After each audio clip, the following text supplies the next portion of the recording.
Howdy, howdy. Welcome,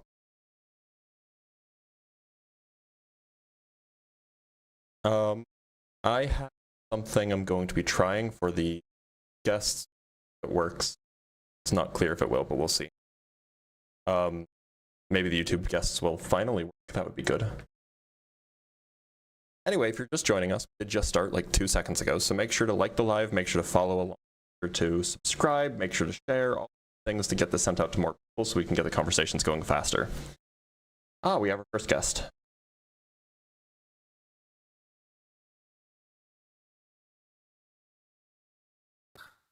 Hello, mate. 69 Ching, how's it going? How's your day been, bro? It's been alright. I kind of just started, so do you believe in a God? I don't have a religion, but I do believe in God, yes. Okay, what God would that be?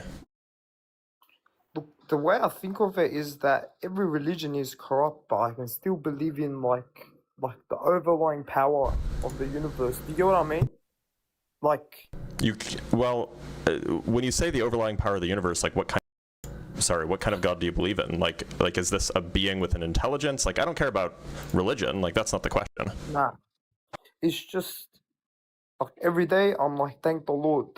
Do you get what I mean? Like the superpower. Okay, so what Lord? I don't know who it is. I don't know.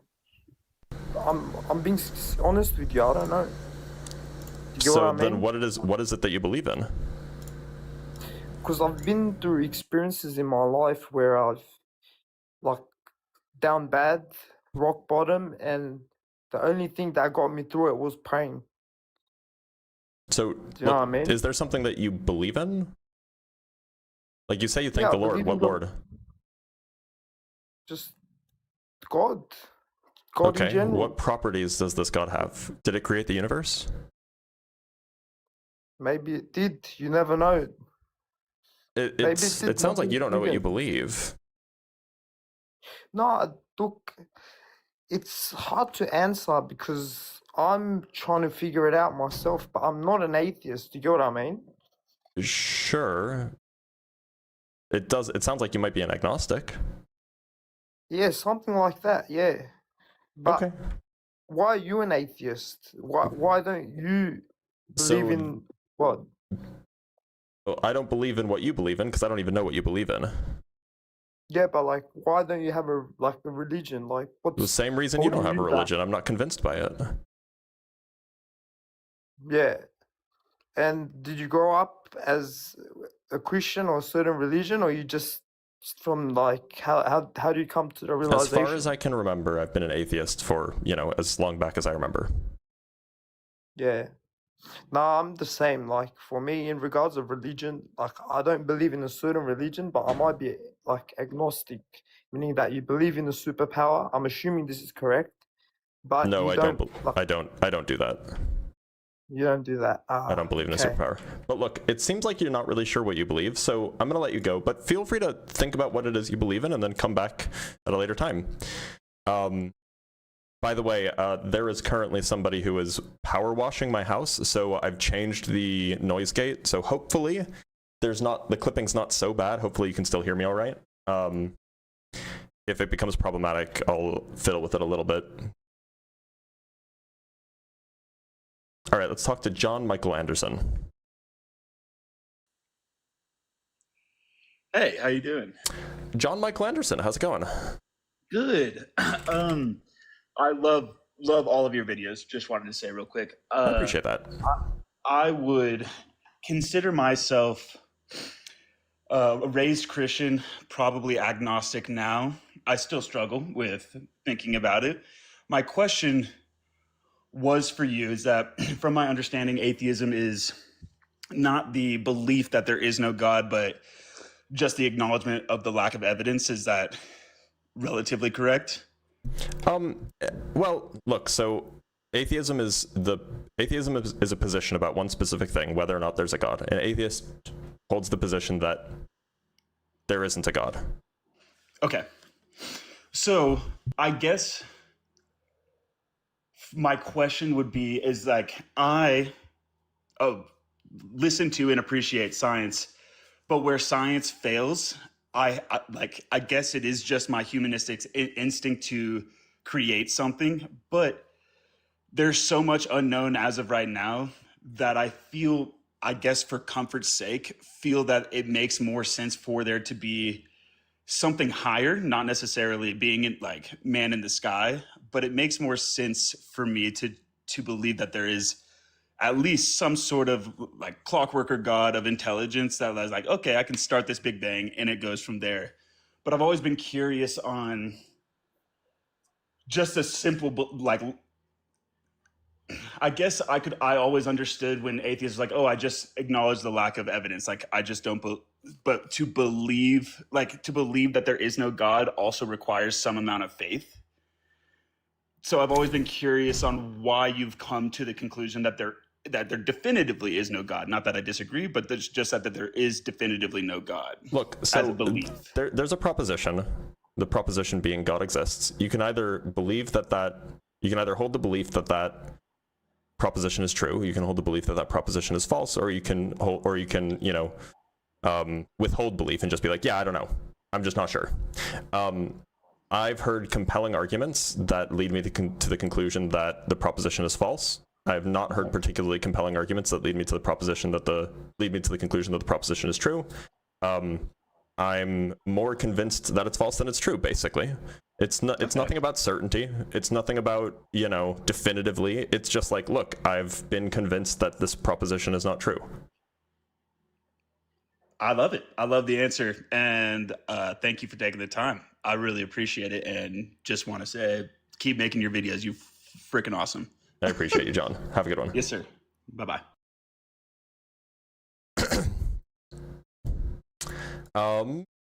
Great. Let's bring up our next guest.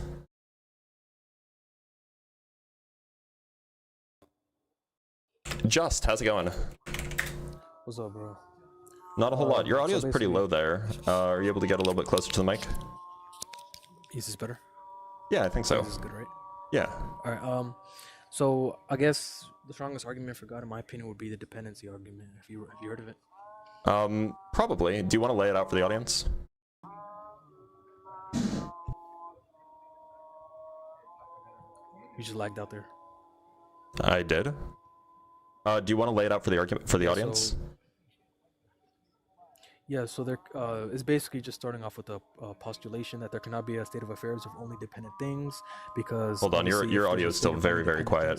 Like, nobody can hear you. All right, give me one second.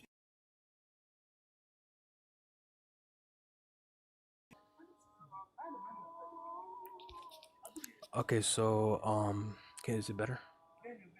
Not really. Damn. All right. I guess I'm just gonna have to talk louder. Is this good? That's probably better. All right. So basically, the postulation is that there cannot be a state of affairs of only dependent things. There must be something which is outside of the, I guess, chain of dependent things. And if that thing itself is necessary, then it's gonna result in the absurdity of the infinite regress. So therefore, there must be a necessary existence which caused things to exist, and that would be God. So how are you using the word dependent? That which requires something else external to itself for existence. Okay, and so how do you figure that so your first postulation was that everything that's dependent requires something else to exist? Is that the case? Is that what you're saying? Wait, say that again? Everything that's dependent requires something else to exist? That's what your postulation is? It's kind of by definition? Yeah, everything that's dependent requires something else external to itself to exist. Okay, so how do you figure that there are dependent things? I mean, like, okay, perhaps we can grant that there are dependent things. How do you figure that all of the physical things are dependent? All of the physical things are dependent? Well, again, obviously, I'm just going to go with the model of the Big Bang Theory about the universe. So if the universe began to exist, it requires a cause for that motion, and motion requires a cause. And then I could just run a deductive argument that whatever caused the Big Bang to exist itself cannot be a dependent thing, or it could be a dependent thing, but then that itself would require an explanation for what caused that, and it cannot go back infinitely because there would be no explanation for why things exist in the first place. Well, to be clear, it seems like you're So kind of there must be confusing. a- It seems like you're kind of confusing like temporal regress with ontological dependency regress, right? So it could be the case that you could have an infinite chain. I don't see why it couldn't be the case that you could have an infinite chain of moments before the Big Bang, each one causing the next, but you still have some underlying fundamental ontological thing upon which But again, some ontological fundamental physical thing upon which all of the other stuff is kind of the players on an underlying stage.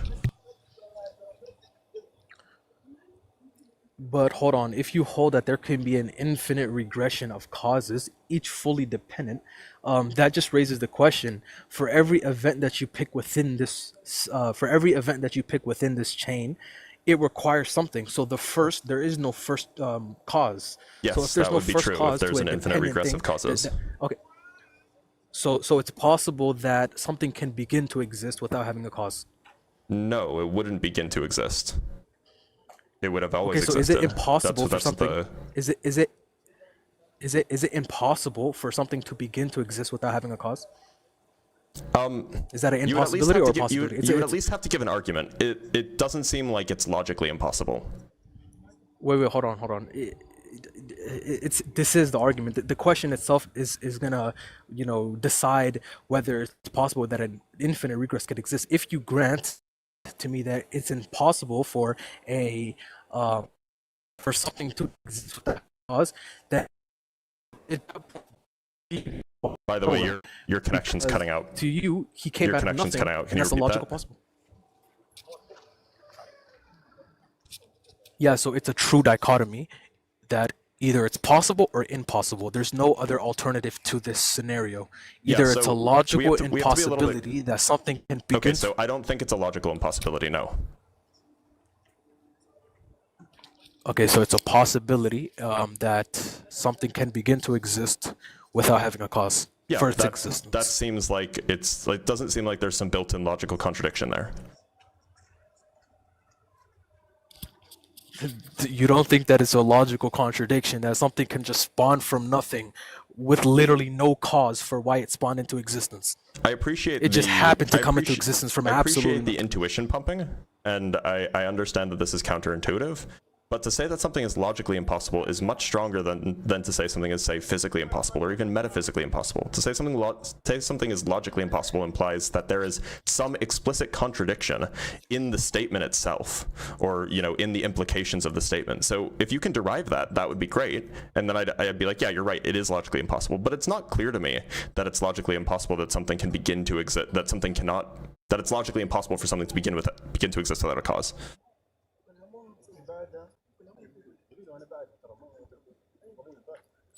Yeah, I believe that it's logically impossible and On what metaphysically grounds? impossible that something can begin to exist without having a cause. On what grounds do you think it's logically impossible for something to begin to exist without a cause?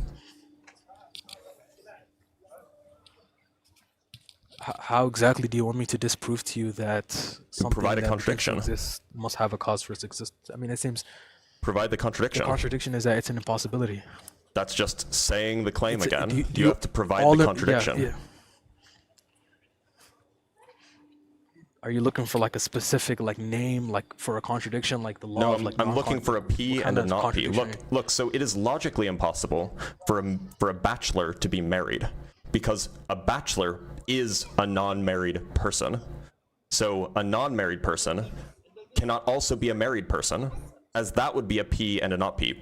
Person A is married and Okay, good. person A is not married. So what's the contradiction in something beginning to exist without a cause? What's the logical contradiction? What's the P and not P? All right, good. So that example that you just gave, it's basically showing that the contradiction is a contradiction because definitionally a married bachelor cannot exist, because by definition a bachelor is somebody who is unmarried. So being a married or whatever, you get what I'm saying. Definitionally, it's in contradiction. This isn't. Let's look at contradiction. so let's look at the definition of what something is dependent for, right? If we're talking about Sorry. ontological dependency, which You're moving the goalposts. The claim here is that you said. Sorry, the claim isn't that you said. The claim is that it is logically impossible for a thing to begin without a cause. That has nothing to do with dependency, But right? yeah, but the argument is predicated on existence, though. It's not talking about like abstract logical ideas. Okay. It's talking about So real you existence. asked, is it logically impossible? I said, I'm not convinced it is logically impossible, and then you've been pushing back on me on that. If you want to say it's physically Yeah, no, impossible, provide the law of physics that makes that the case, and we can talk about it. The law of physics. I don't know what you're talking about. I'm using the principle of causality. So if you say something's logically impossible, then presumably that means that you have some logical contradiction in mind, that if the proposition was true, then you would be affirming a contradiction. If you say that something is physically impossible, then that means that presumably you have some law of physics in mind, that if the proposition was true, you would be violating or breaking one of these laws of physics. Okay, so the laws of physics are predicated on these logical laws. So it's the same thing. What Whether logical I prove it laws? logically, or the law of causality. Sorry, is that a law? What law is that? This is Newton's law of causality. Have you not studied physics? Newton doesn't have a law of causality, my guy.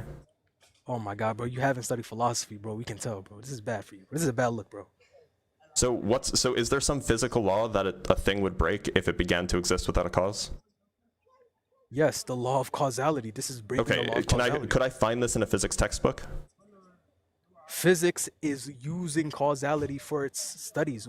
What do you think Not really. science is? Science is based on logical principles that it uses upon. Are you saying that physics can break the laws of logic? What law of logic is it breaking? The law of causality. Okay, is there a philosophy textbook or like a philosophy of logic textbook where I can go see it written down, the law of causality? Because that's not a law. Yeah, there's many laws within philosophy. There's a law of identity, there's a law of transcendenticity, there's a law of causality. There's many laws. You just haven't studied them. Okay, where can I go read? Actually, you know what? Let me just go to the Stanford Encyclopedia of Philosophy and we'll look up law of causality. It should be there if it's a real thing, right?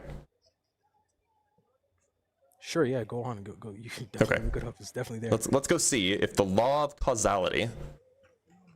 Oh no, what is this? Oh no. Show your screen. I'm going to, don't worry. Show your screen. Don't be lying. Every effect has a cause. Congratulations. Why are we looking at an AI overview? We're looking at Stanford Encyclopedia of Philosophy. Causation in the law, the metaphysics of causation, regularity and inferential theories of causation and manipulability. Doesn't seem like the Stanford Encyclopedia of Philosophy has anything called the law of causality. Read the first Stanford philosophy. Causation in the law, sure. This is presumably about like legal stuff. No, you don't have to read all. Just go back and read what was under the thing. Oh, you mean the AI overview? No. It says the basic questions concerning the law, the causation. Oh, the basic questions concerning causation in the law are: what are the criteria in law for deciding whether one action or event has caused another, etc. This is about like legal stuff. Yeah, but this is applying to philosophy. It says this is legal philosophy, right? We can go. Let's just go find that quote and then we can read it a little bit more. The basic criteria. Wait, wasn't that the phrase? Criteria in law. In the context of basic questions concerning causation in the law are: what are the criteria in law for deciding whether one action or event has caused another generally harmful event? 2, whether and to what extent causation in legal context differ from causation outside the law, for example in science and everyday life? And 3, what reasons, presumably based on the law's use of causation to attribute responsibility, explain and or justify such differences as may be found to exist? So this article, you can't see that. This article is about like legal stuff. So this is legal philosophy, right? We're talking about like the Anglo-American legal tradition. This is not the law of causality. This is not some universal law of causality as you made it out to be. So tell me, where can I find out about this law of causation? Okay, so causation is just defined as every effect has a cause. This is what we use as causality. That's an assertion, by the way. When they're talking about causality. That's an assertion. So what do you think causality is? You don't think causality exists? I'm pretty skeptical of the traditional philosophical notion of causality, yeah. I take a more scientific approach, where causality is merely a relation between space-time events that are spatially or that are temporally separated. Wait, say that again. You said I it's take based on causality space to and be time? merely a relation between space-time events that are temporally separated. Or are Yeah, that's what. temporally Of coincident. course, that's what That's it fine is. too. It's not some metaphysical that's what it relation is, of of between course. cause and effect. Like that. That is a. I'm pretty skeptical of that kind of notion. Yeah, but causality can be applied to non-physical things. For example, let's say John had 5 apples and he gave 1 apple to his friend. The reason why John has less apples is because the cause, which is himself, which he gave to the other person. Causality just worked without having it to be You're a hold physical on. I'm thing. sorry. You can said apply the causality. reason. Reasons and causes are not the same thing. All causes are reasons. Not all reasons are causes. All reasons are causes? Is that what you just said? No, all causes are reasons. Not all reasons are causes. How does that disprove my point? You gave a reason, not a cause. Yeah, if an effect has a cause, there, that's the reason why it exists. So the reason why John had 5 apples and now he has 4 is because 5 minus 1 is 4, right? That is a reason, and it's applied to some sort of abstract object. But the cause of the quantity of apples he has decreasing, well, that's just he has 5 apples, now he has 4 apples. The cause is like the physical motion of him like grabbing the thing and moving it, right? The cause is not 5 minus 1 is 4.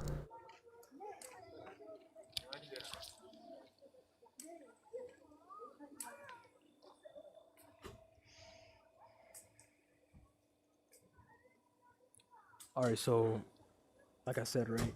Every effect has a cause. This is the principle of causality. Oh, now it's a principle, not a law? That's what I originally said. It's a principle. The principle. Of I'm pretty causality. sure you originally said it's a law.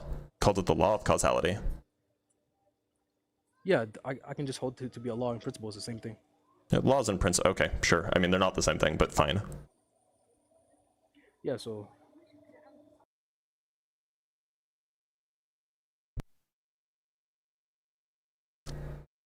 Yeah, so okay, so yeah, basically, right? The contradiction that you gave about the married bachelor can be applied to the universe, right? Because I hold that the universe began Can to it? exist, therefore it must require a cause. how does that? Of course it can. Okay, there's a few things happening here. First, you said you hold to the universe beginning to exist. We can talk about that. I think you'll find that that's not a consensus, but fine. The second thing is that even if the universe began to exist, you have yet to show that that means that it has a cause. Everything, yeah, of course, everything that begins to exist has a cause for its existence. This is just basic logic. That's If an you don't think assertion. that something can begin to exist in physical time, we're talking about physical time, something that happened in physical time. So hold on, if it didn't begin to exist, wait, hold on, are you saying it began to exist? Where did it come from? If it began to exist, can you tell me that? Well, first we have to be a little bit What was the careful. cause? When you say what's the when explanation? you say began to exist, do you mean that there was a first moment of time? There was a time where it did not exist, and then it came into existence. So yes. Okay, yeah. So I reject the notion that there was a time when when the universe didn't exist. When the universe didn't exist. Yeah, I reject So that. you're saying that the universe, you're saying that the universe is eternal. No, what I'm saying is that for every moment of time that has existed, the universe has existed. Yeah, that means it's eternal. So the universe No, it is doesn't. eternal. Okay, that's There could be a fine. first moment, and then there's no universe before that first moment, and there's also there's no time before that first moment because there's no before. Wait, so the universe just came from nothing. No, that's not the claim. So how did it come? How did it come into existence? It could have been kind of ontologically, or it could have been ontologically preceded by a timeless state of affairs for the universe. A timeless state of affairs. Okay, what is this thing that caused it to exist? Or what is this timeless thing? What is it? Does it have any substance? It's like a any universe, except it just doesn't have time. Did that cause it to? Did that cause this universe to exist? Causation is a confused notion if you are talking about a thing that doesn't have time. Hold on. You believe in a timeless universe? No, Who I think that holds this is at position? least I think this is at least a possibility. Okay, so is it possible that God? I think God is the most most like plausible explanation for why the universe even exists, because God has a will, he is timeless, he is necessary. These are all the attributes that we associate with the timeless thing that you're talking about, except you just derived its consciousness and its will and caused it and said it's some type of like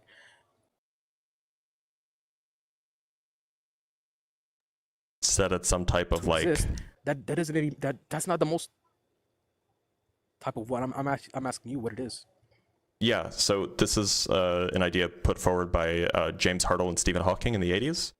It's called the no boundary proposal. This is like a real thing that physicists take seriously.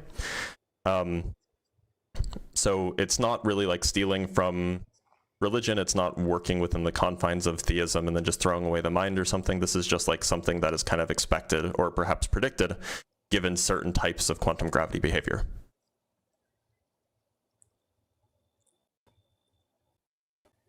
You have a timeless state of affairs that give rise to a non-timeless state of affairs, or to a time-full state of affairs. We would call that boundary between the timeless and the time-full state of affairs. You might call that the Big Bang. Is there a distinction between them, or are they the same One has thing? time, the other doesn't.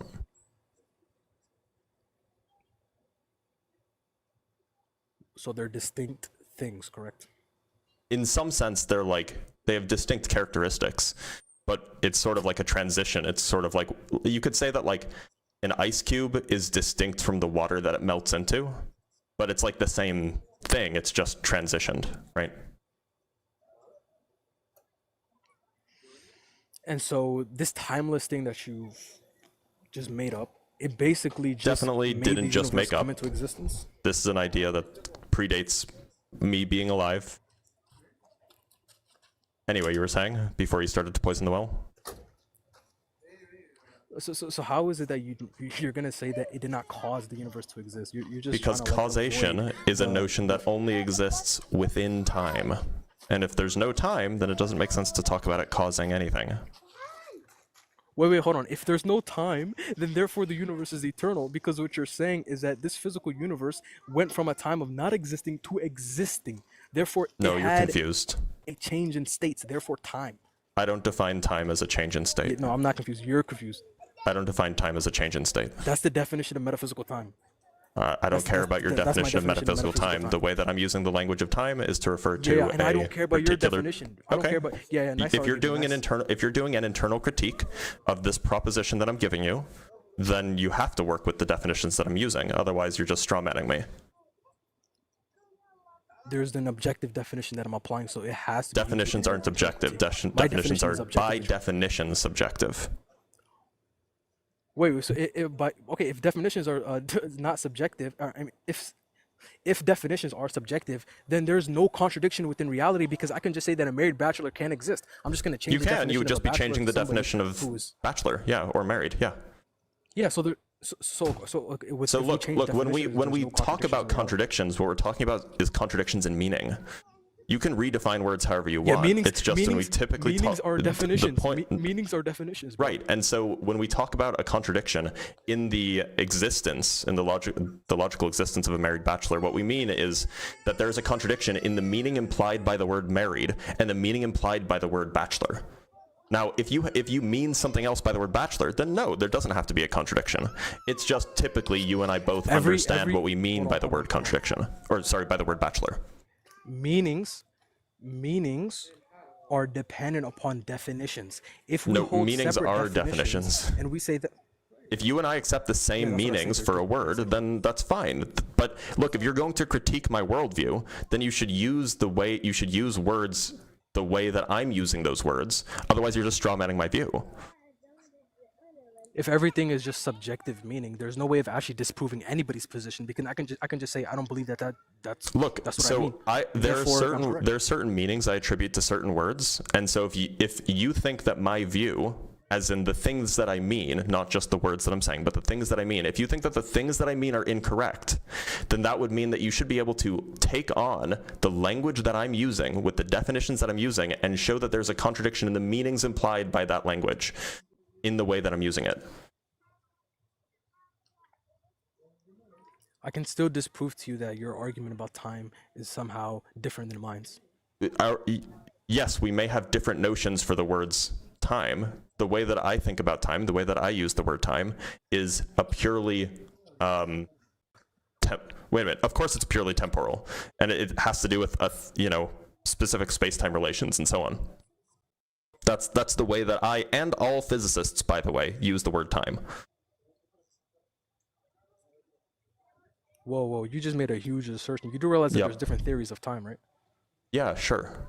If you ask a physicist So what not they all mean by physicists time, agree they with will you on tell that. you that time is a space-time relation. Specific kind of space-time relation. Do you know what the definition of metaphysical time is? I don't care about metaphysical time. I'm talking about time in the sense that physicists use it. Yeah, nice argument, bro. Just say I don't care to somebody, and then therefore they're false, right? If you're trying to critique my worldview, you have to adopt the definitions I'm using. How am I going to critique your argument without presuppositions that I hold to? Therefore, Sorry, you cut out. How can you you critique my argument without what? Oh, he ran. He either ran or he disconnected, but I wouldn't be surprised if he ran. Well, let's note that down. Time of death 031.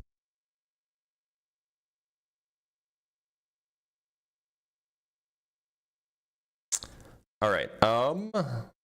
Let us bring up another guest.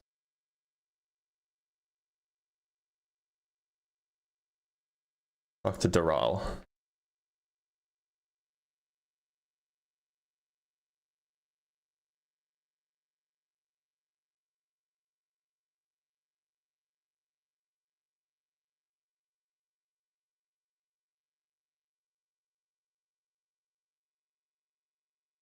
Doral.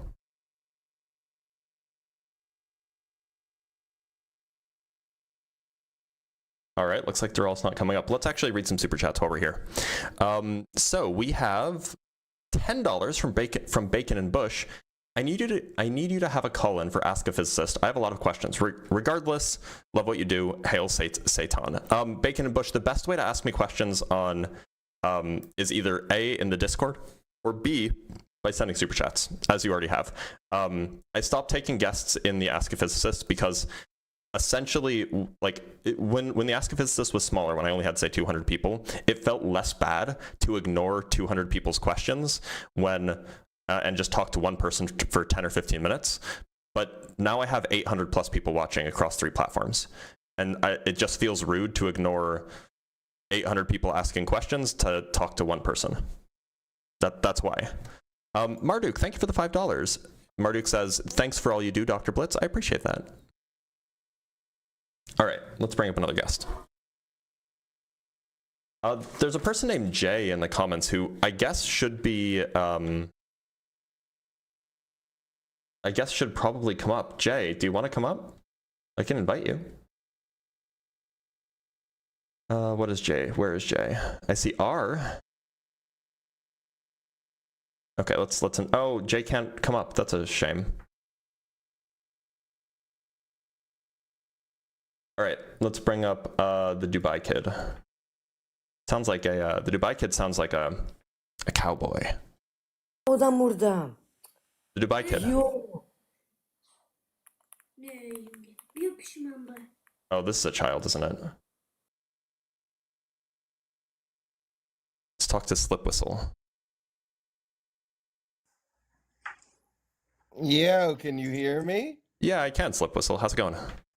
Oh, long time listener, first time whatever. So, your preface is, can you convince me to believe in your God? Yep. The answer is probably no, but I'd like to reverse that on you. Can you convince me to believe in your God, Dr. Blitz? I don't believe in a God. Oh, what do you believe in? Not a God. Okay, not a God. So yeah, so I'm an atheist. But if you don't want to engage with the prompt, like it does say, can you convince me to believe in your God? If you don't want to try to do that, then then my God is convince you to believe in my God. That's a very. Do you believe in a God? I'm going to say yes. You're gonna say it, or do you actually mean it? Yes, I believe in a God. Okay, and which one would that be? The one that makes everything happen.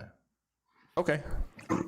Why would you, like, what's the reason for your belief? Like, how did you come to that conclusion, if you don't mind?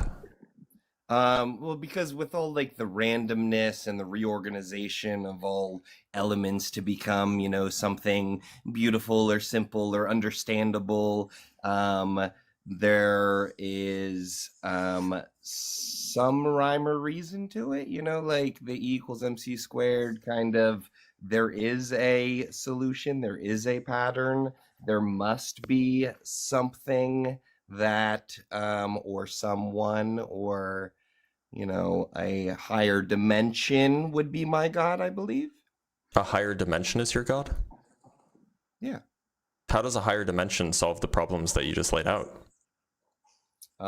It makes everything trivial. How does having more space? Not more space. Well, that's what a higher dimension is. No, it is not. A higher. You're the physicist here. Yeah. So a higher dimension is more space. It's like more directions that you can go in.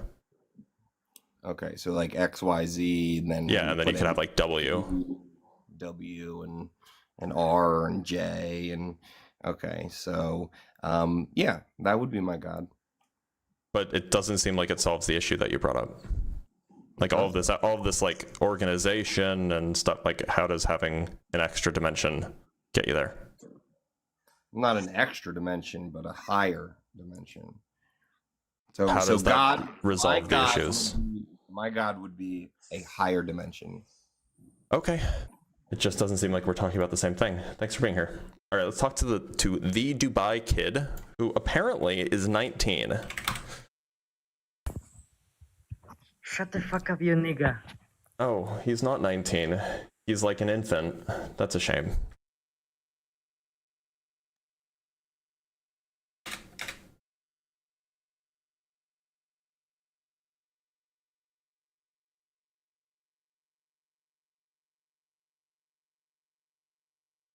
Okay. Let us talk to this person. Your objective morality proves that God exists because God put that law into your heart. Can you hear me? You're on the show. You're in the live stream. That's his full name, by the way.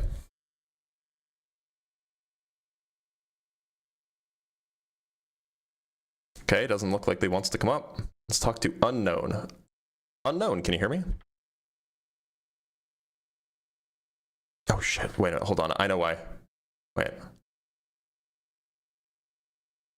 Unknown, can you hear me? Testing. Oh wait, hold on. I feel bad, I just kicked somebody and I know why they couldn't hear me. Unknown, can you hear me? Testing, testing. Oh, okay, I can hear you now. Okay, great. Can you just give me some testing audio? I want to see if I can fix this. So go ahead and give me some audio.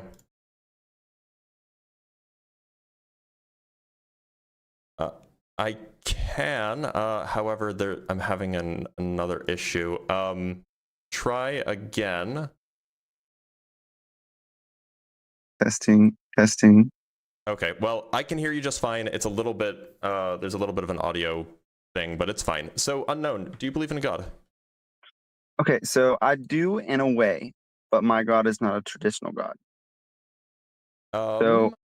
Okay, what kind of God do you believe in?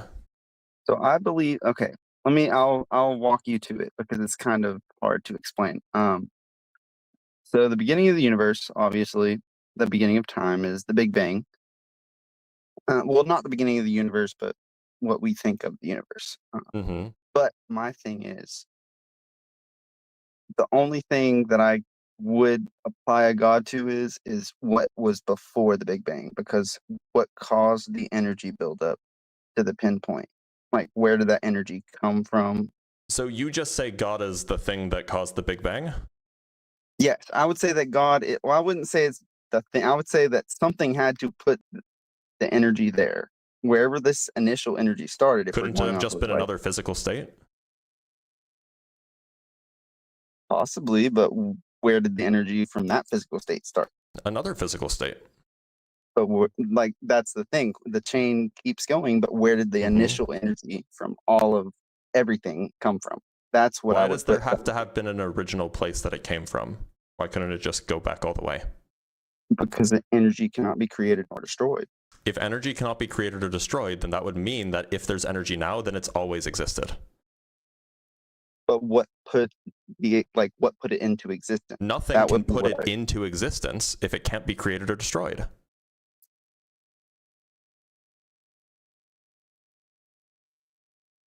Like, can't you're just telling me it exist. can't be created, and then you're telling me Yes, that somebody created it. No, I'm not saying that somebody created it. I'm saying that in, like, the God that I would believe in put it in the, I wouldn't even say universe. I would just say, So then like, that space, that sounds like time. creating.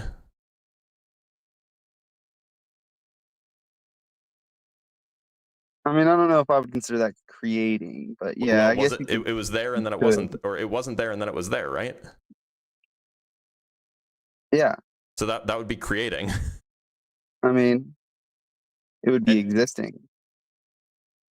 So if What it put it can't be into created, existence? if it can't be created, that would mean that it never began to exist, right? So you don't agree with the law that it can't be created? Look, you said that it can't be created or destroyed. So if it cannot be created, then that would mean that it could never have begun to exist, right? So we couldn't exist. No.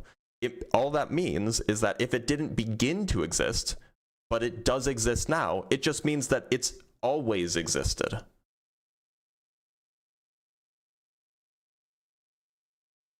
I just don't. That does. If it can't I be don't created, know. okay, look, That doesn't make sense. How can't- can something always exist if it without can't be created, anything starting? hear me out. If it can't be created, if you have something that can't be created, but you have it, that means that it wasn't created yesterday, so it existed yesterday, because it existed today, and it must have existed yesterday, right?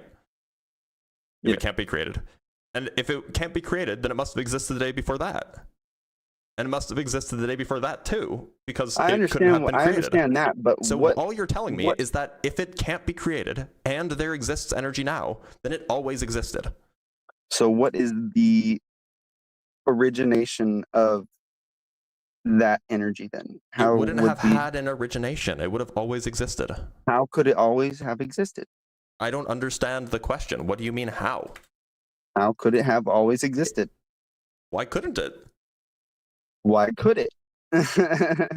Is that It the big must have question been with the the Big case. Bang? It must have been the case if it couldn't have been created. That necessarily follows. If a thing exists and wasn't created, Okay. meaning let me it ask didn't you begin this. to exist, then it has always existed. I mean, I get that, and I kind of agree with that, and to a certain extent, it's just confusing. But let me ask you this: would you agree or disagree with the notion that possibly the laws of physics can be tweaked in the future? Like, I would say if something can be tweaked, then it's not a law of physics. oh, okay. A law of physics is supposed to be, a regularity observed in nature that is unchanging. It should be. Well, that's just But what we mean by a law of nature. So if you're saying that there's this regularity in nature that does change, then it's just not a regularity in nature.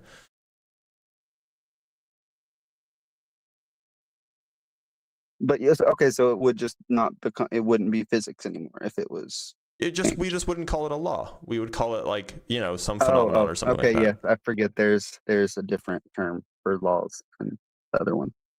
It would be a theory, right, or a theorem, or something. No. It would just be like, it would just be like a series of events or something, or a dynamical system or something like that.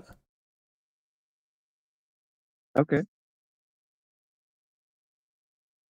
Well, I think that's all I really have for you. Okay. Well, thank you so much for being here, Unknown. Have a good one. Bye-bye. Bye-bye. All right, one sec.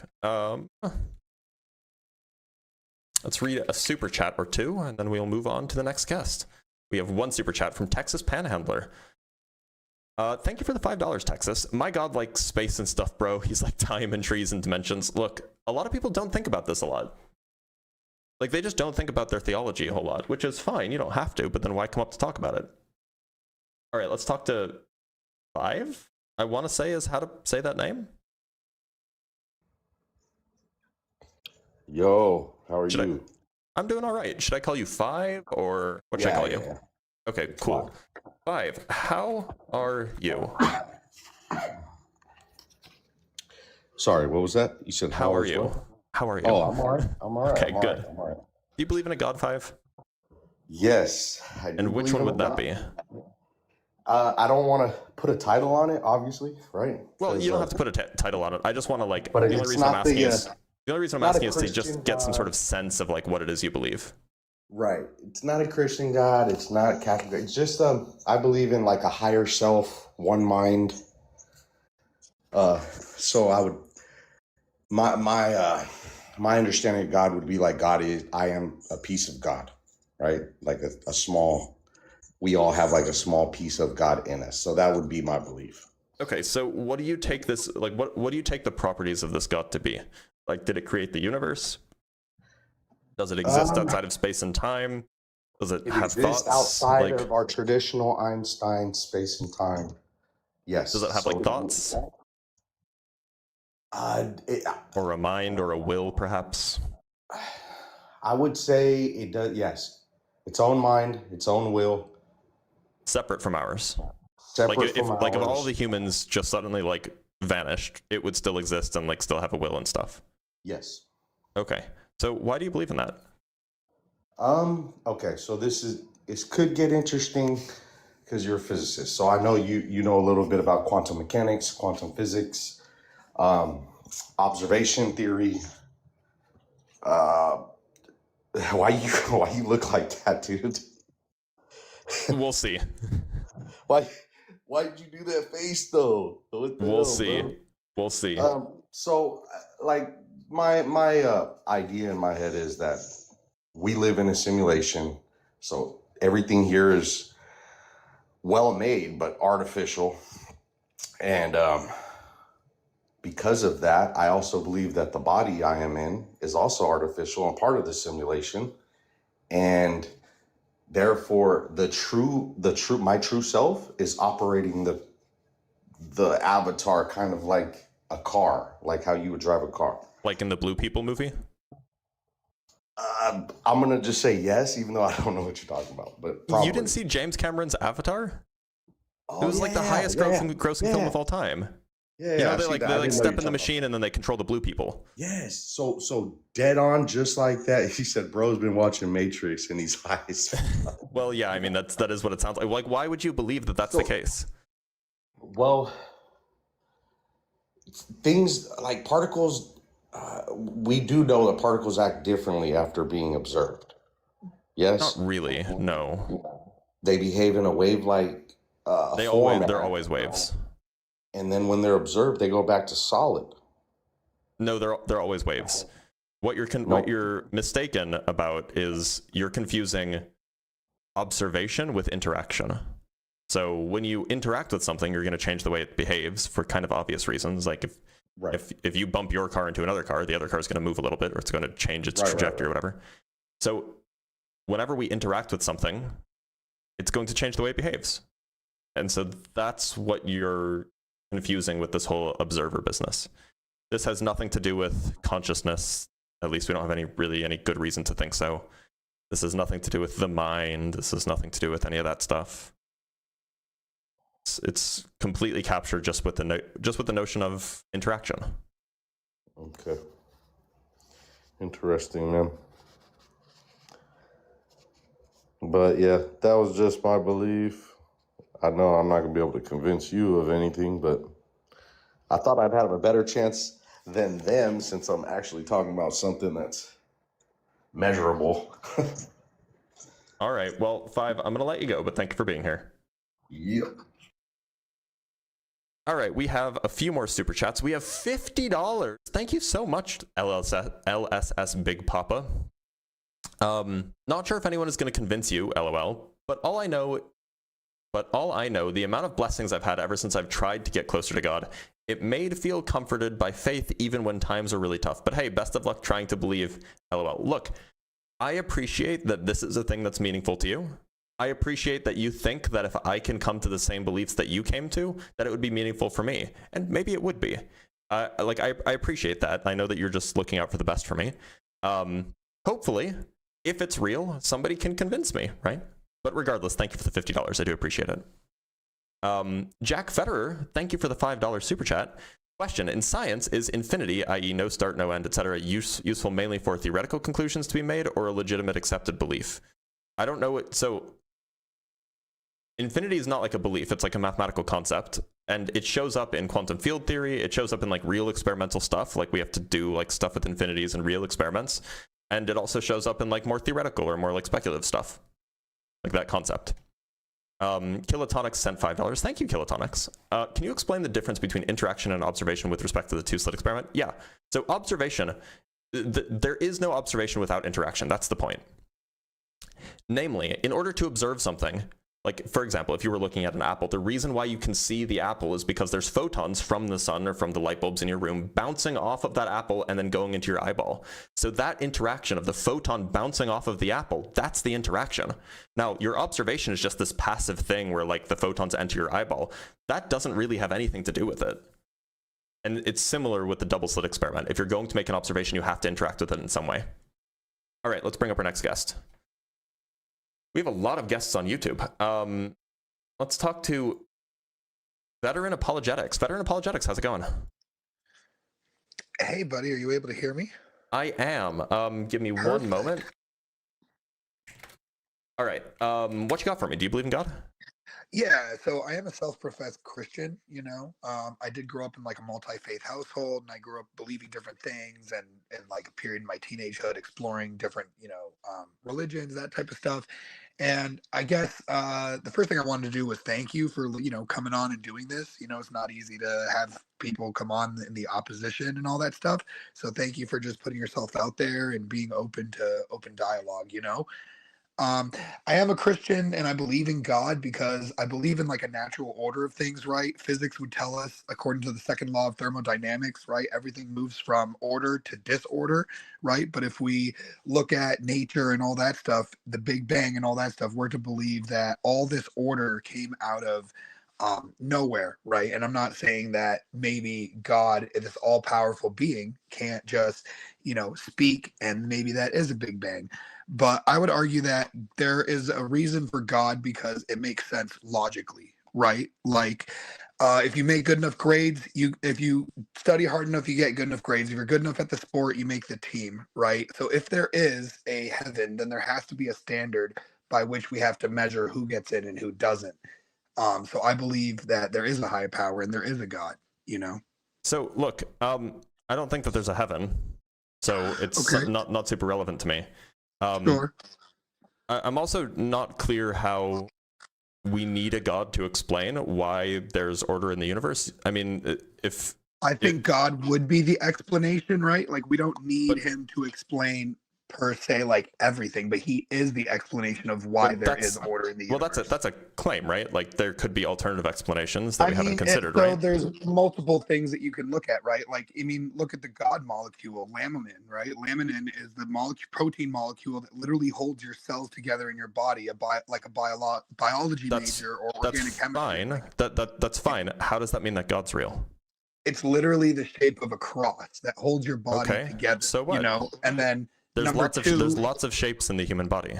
Right. Number two, when you bring up religion, right, Christianity has historicity, right? Meaning you can go to the Bible, you can look at things that happened in the Bible, and you can go to those places where it happened and actually find evidence of what happened. Right? So absolutely.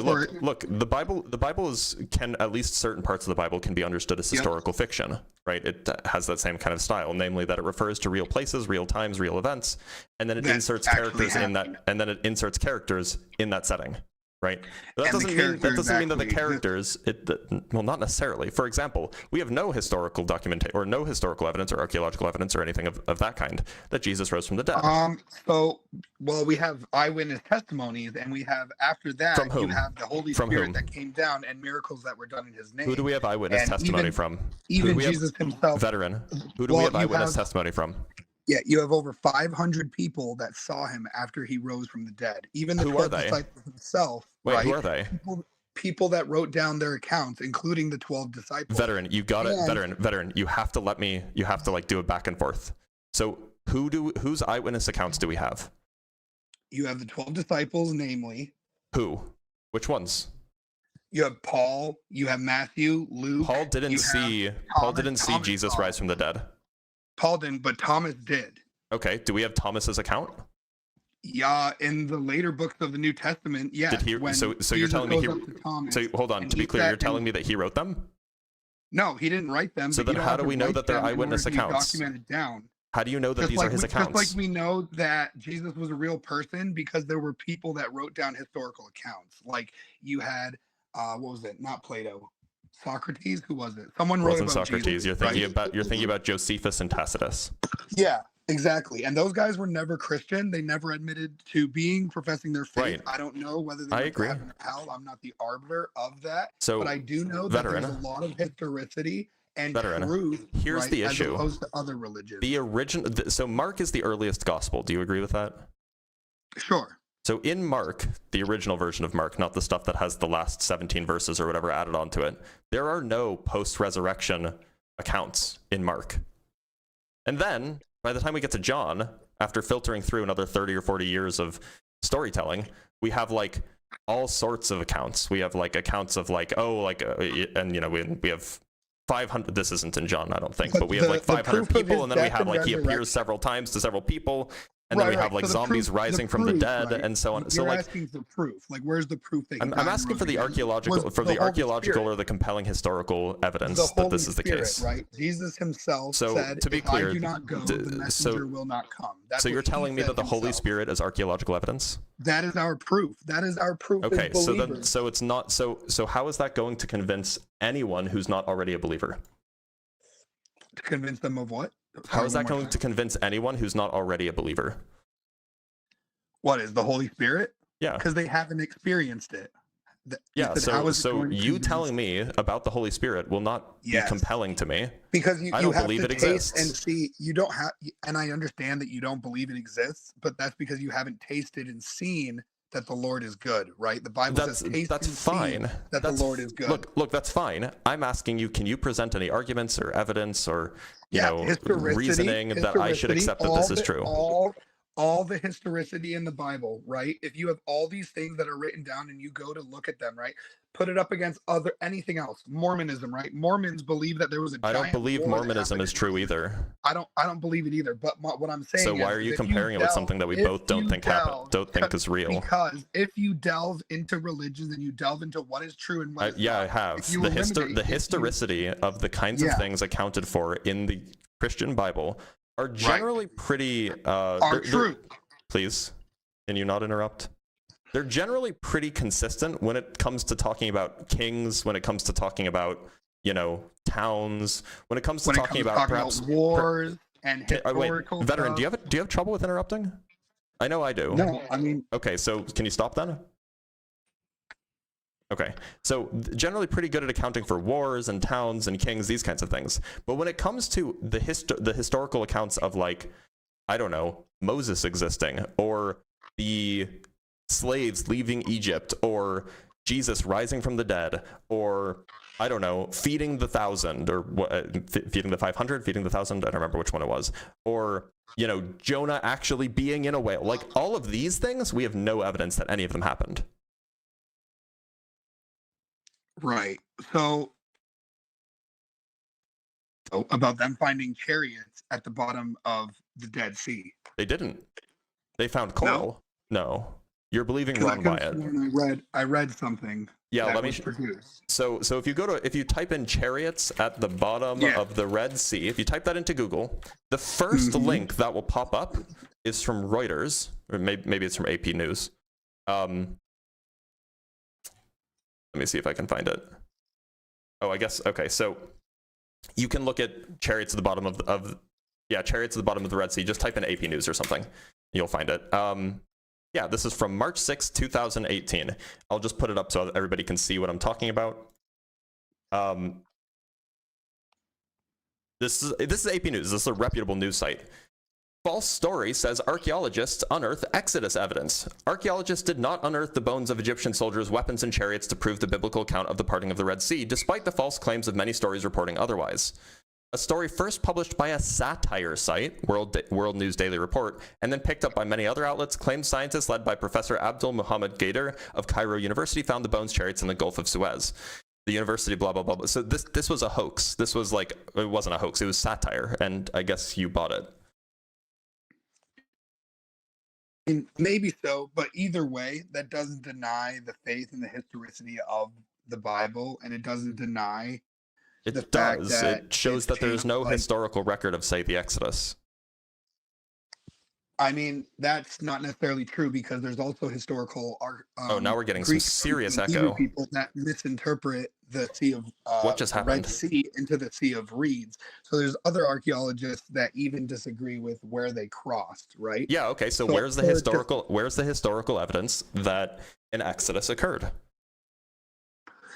But either way, the Exodus doesn't affect the death and resurrection. Okay. Where's the historical evidence that Jesus resurrected?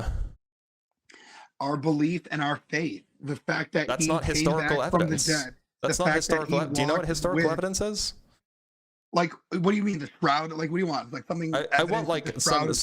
I want like archaeological evidence. Dead, he wiped his hands on something. Like that'd be good. You want like? I want like or like if we had like a DNA sample from like Jesus like lying on a tomb or something, or if we had like an original manuscript written by say I don't know. Please, oh my God! To try to give you faith. Veteran. Is that what you're asking us to give you faith? Veteran. Like what? I'm just gonna have to mute you.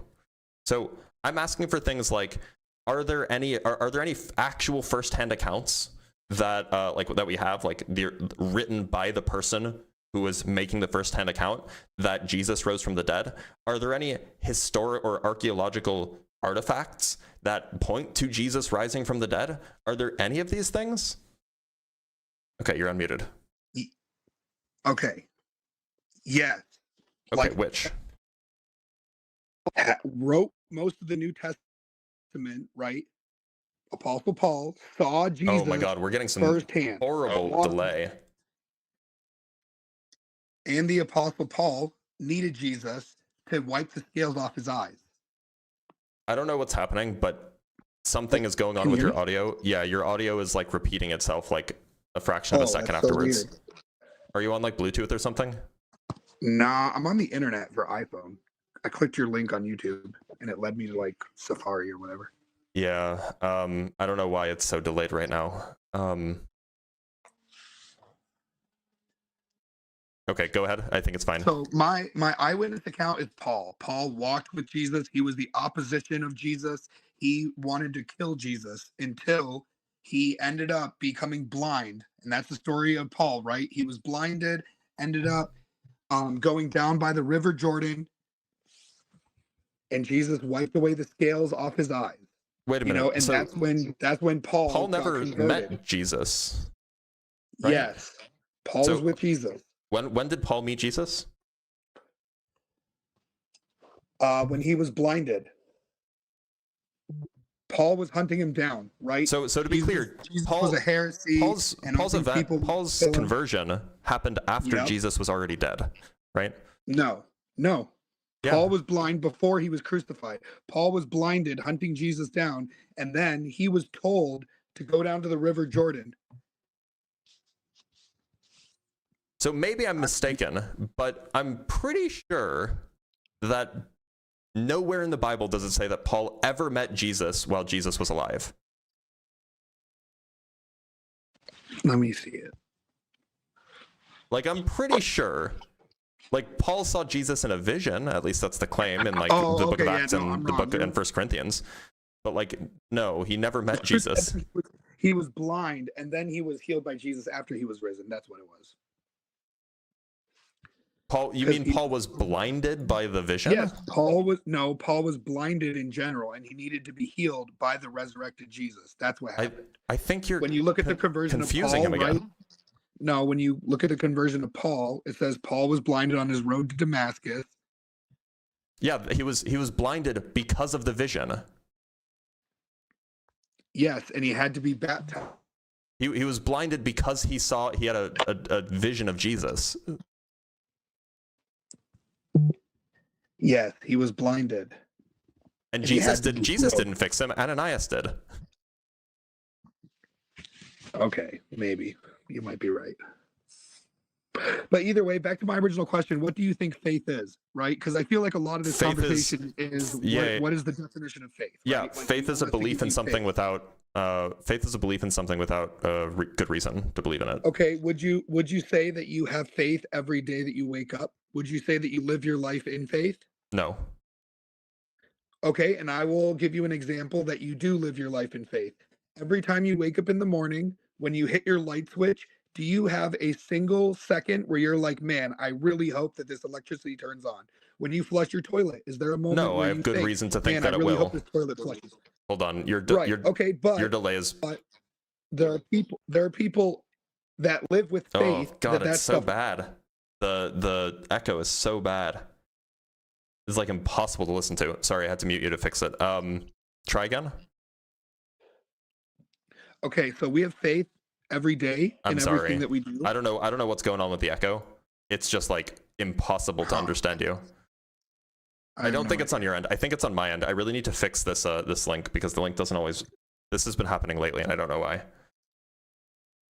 Okay. Let me see if I can fix something really quick. Okay. I don't know why there's an echo. I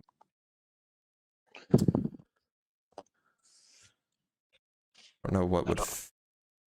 I wonder if I changed headphones, maybe that would fix it. Well, I'm not going to try to fix it now. Veteran Yeah. Apologetics, I'm sorry. If you want to come back No another worries. time, feel free to do so. We can continue this conversation, but it's just like impossible to understand.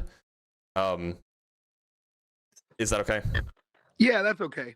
Yeah, sorry about that, basically, man. I'm just going to end it with we all have faith in different things. Faith is belief in things that are unseen, but things Mhm. hoped for, whether that's turning on the electricity, flushing our toilet, praying to God, we should do whatever we do without doubtness, in faith, Yep. Well, thank you for being here, veteran. Sorry Thank you. we can't continue. It's Take all care. good. Thank you for what you do, man. Thanks for the open dialogue. Yep. And have a great day. Take care. Yeah, I don't know what's going on. I really need to fix this. I'll probably talk to Justin or something today. I think it might. I wonder if it has something to do with my VPN. Or maybe I'll start using. Actually, I have an idea. Maybe if I start using Google Chrome, maybe it'll work better. Well, I'll try that later. Not going to try it right now.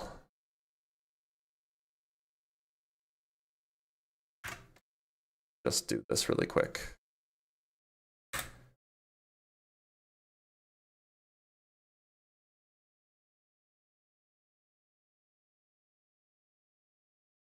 Sorry, just trying to fix something really quick. All right, let's see if people can hear me.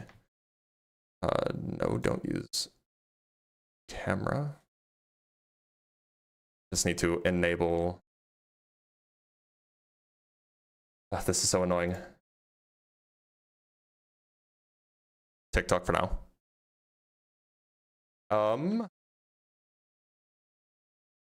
No, okay, it's not working. All right, we'll just talk to TikTok people for today. Peter Drid, how's it going? Good afternoon, Doctor. Thank you for having me up. Hello. How's it going? Are you doing okay? I'm very well, thank you. Glad to hear it. So, Peter, do you believe in God? Yes. All right, and which one would that be? The God of Abraham, Isaac, and Jacob. Sorry, one more time? Abraham, Isaac, and Jacob. Okay, are you Jewish? No. Oh. Well, then now I'm a little confused because that's usually the God of Abraham, Isaac, and Jacob is usually, what Jewish people say. I believe in the covenant of Abraham, which Okay. is a continuation up to Jesus. Oh, so you're Christian. Okay, great.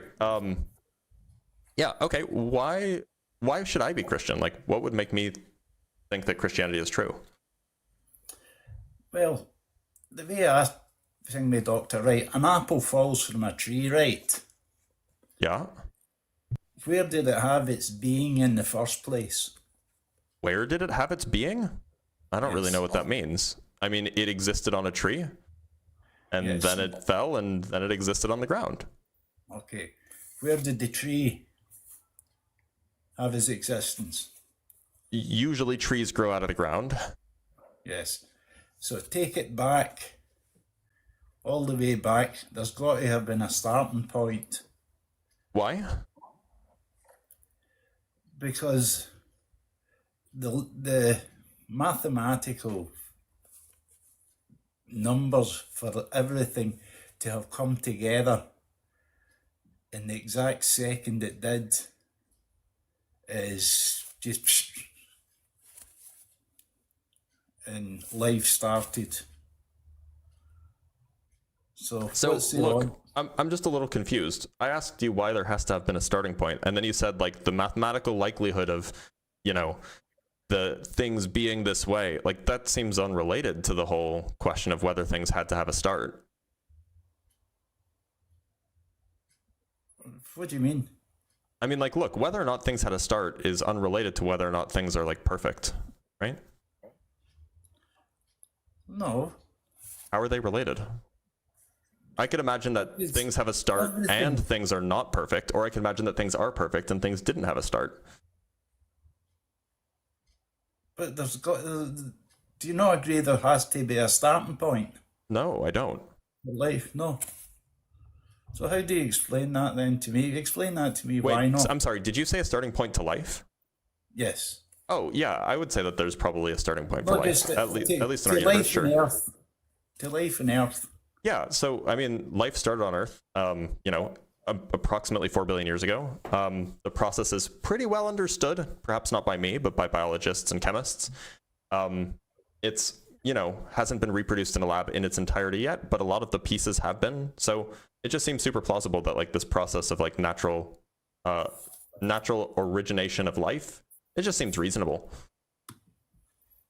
Okay. Okay. See in your computer then, Doctor, right? This Yep. same question of what you're asking here comes up in the Bible, okay? And we'll not go through the full lot of it, but it's in the book of Job, chapter 38. Mm-hmm. Right? What about it? And it answer, if you look it up, man, if you can tell me the answers to these questions that God asked Job.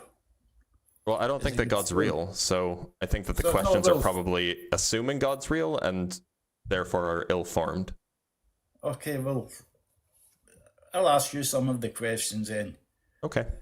It says, right, I'll not do the first bit. It says, who is this that darkens my counsel without words, without knowledge? I don't know what the question means. Well, this is, I'm just speaking back to Job, God. Well, look, so why don't you ask me questions rather than reading questions that are hard to understand? Okay. Where were you when I laid the foundations of the earth? I don't think God did do that. I think the question's ill-posed.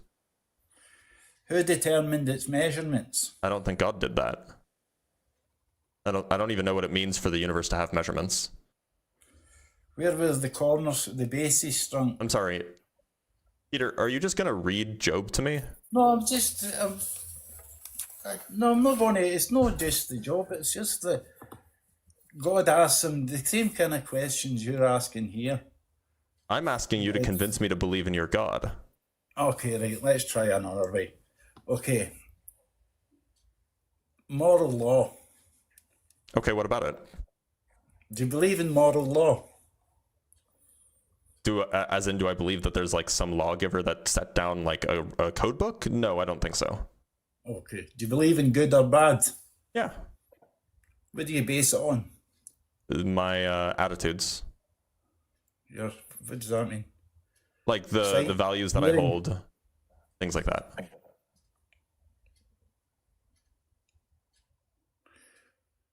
Well, I would say if there's no moral law, if there's no moral lawgiver, then there's no moral law.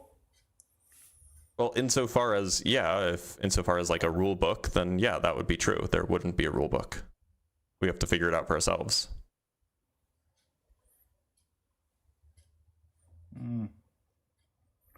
I don't think I mean, you have to have faith to believe in God, and if you've not got faith, then Look, so you'll ever believe in why it. should, so look, it sounds like your moral lawgiver just isn't that moral to begin with. I mean, your lawgiver told people to commit genocide.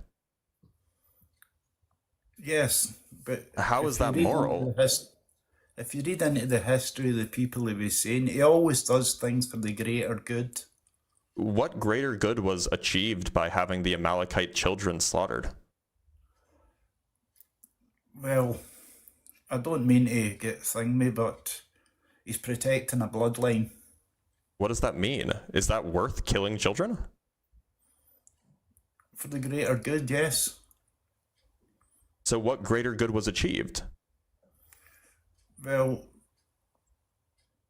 my belief is it's still playing itself out. So you're just like, it was probably for the greater good. I don't know why, but it probably was. Is that your view? No, it's just, I can't really repeat my views on air, to be honest with you, but it's got to do with the Jewish people and his protection of them. He made a covenant with them, and by all means he'll protect them. Look, so that would be fine if this was like a defensive action where like the Jewish people or the Israelites, they were fighting off invaders or something. That's not what happened. God ordered them to just go to them and then kill all of the children and all of the women and all of the men and all of the donkeys and everything. It's not defensive. That doesn't involve protecting them.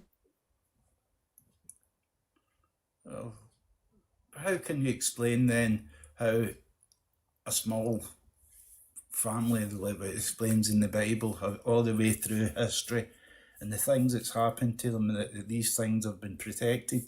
Look, I don't understand at all how protecting a people group has anything to do with ordering the genocide of the Amalekites.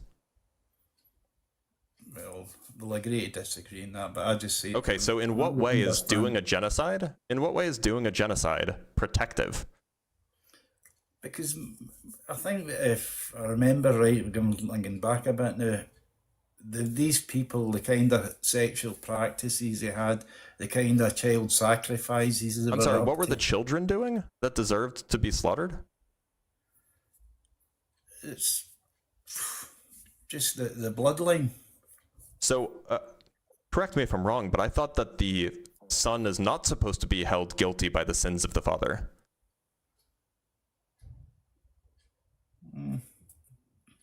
That's true. Good point there.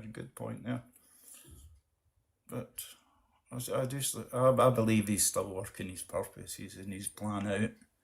And I mean, couldn't anybody say that then? Couldn't anybody who says, "Oh, I heard God speak to me and he ordered me to commit this genocide," couldn't anybody say that? And then you'd have to be like, "Oh, well, we can't check because maybe it is for God's greater purpose." No, and yet you're okay with it. You're okay with it in the book. No, of course I'm not okay with it. So then the God that set the moral ground rules isn't moral? Yes, he probably is. He always does. My belief is he always done things for the greater good. Including genocide. Well, if that's what it meant to bring this through, yes. And it sounds like you're telling me that you don't think that this God could achieve the greater good without the genocide. Yes. Doesn't sound like your God is all powerful. I guess there's something he can't do. Well, how else would you say he could achieve it? You haven't even told me what he's trying to achieve. What he's trying to achieve is his perfect creation in the future. Yeah, so why does that require the Amalekites being genocided? Sin. The babies? Yeah. The babies were sinning? Oh yeah, the babies, you know, they robbed the store down the street. Oh yeah, the babies, they were committing adultery. These are babies. And I know it's horrible and it's thing, but Yeah, it is horrible. Anybody who would ever command that, I would never want to listen to anything they ever commanded. That's horrible. it is horrible and it's in the past. And thank God we don't live in those days just now. And I agree, Peter. Peter, but if God sent you a message that you should grind up some babies and make hamburgers out of them, would you do it? no, But it's for the greater good. well, in the Old Testament, God's judge. He was a God of judgment, but thank God for grace. Well, no, I mean, God told the Israelites to go do the thing that God wanted them to do, to go slaughter all of the babies and the women and the children and the men and the cows and the donkeys. So if God told you to do that, would you do it, or would you sin unlike the Israelites? I don't believe he would ask me to do that. Well, he asked the Israelites to do it, or he may as well have. Well, I'll bless those who bless you, and I'll curse those who curse you. That's part of I don't know what that has to do with anything. Look, he asked the Israelites to slaughter children. Why wouldn't he ask you to do the same? Because Jesus. Because Jesus? Yes. Sorry, does God change? Well, yeah, when Jesus came in, then the new covenant was established. A period of grace was brought in. So you're telling me that God changes? No, his covenant didn't change. No, I mean the characteristics, the properties of God. Does he change? His covenant, it would be, I would need to look more into what his covenant is. Does God's nature change? I don't believe he's got a nature, to be honest with you. You don't think he has a nature? No. So when I say nature, I just mean characteristics, like intrinsic characteristics. You don't think that he has those? No. Okay, you don't think that God has characteristics? No, I think when all this started, life on earth and that, in his infinite wisdom. Oh, that sounds like a characteristic. Infinite wisdom sounds like a characteristic. He brought it into play at the very beginning. As soon as the earth life started in it, then he's got it all planned out. Don't forget, in the Bible it teaches 1,000 years is a day to the Lord, and a day is 1,000 years. So okay, and there is not a leap year every 400 years. What does that mean? Well, it means that, every 4 years you're supposed to have a leap year, except on the 400th year you're not supposed to have a leap year. I thought we were just saying things that were unrelated to the conversation. No, you're bringing mathematics and that into it, and human wisdom. Yeah, so to be clear, do you think that God has characteristics? I believe love, joy, peace, patience, Love, kindness. right. Is it loving to tell the Israelites to kill the Amalekites? Yes, for the greater good. Yes. It's loving. So ordering the massacre of children, loving. You would call that loving? When he's protecting his people, yes. He wasn't protecting them. He told them to go seek them out, to go find them and kill them. Well, thank God Jesus brought in a period of grace then, eh? Let me ask you this, Peter. If you were an Israelite, 2,500 years ago, and you got the word from the prophet that God told you to go slaughter the Amalekites, including the babies, would you do it? 100%. And so why wouldn't you do it now? Because Jesus. Because Jesus. Okay, so for some reason you're willing to commit like horrible, heinous war crimes and genocides before Jesus, but you're not willing to after Jesus? Yes, he ushered in a period of grace. But if God ordered the same thing now, what changed? But if you read the New Testament, it teaches you that we're in a different, we're in the period of grace.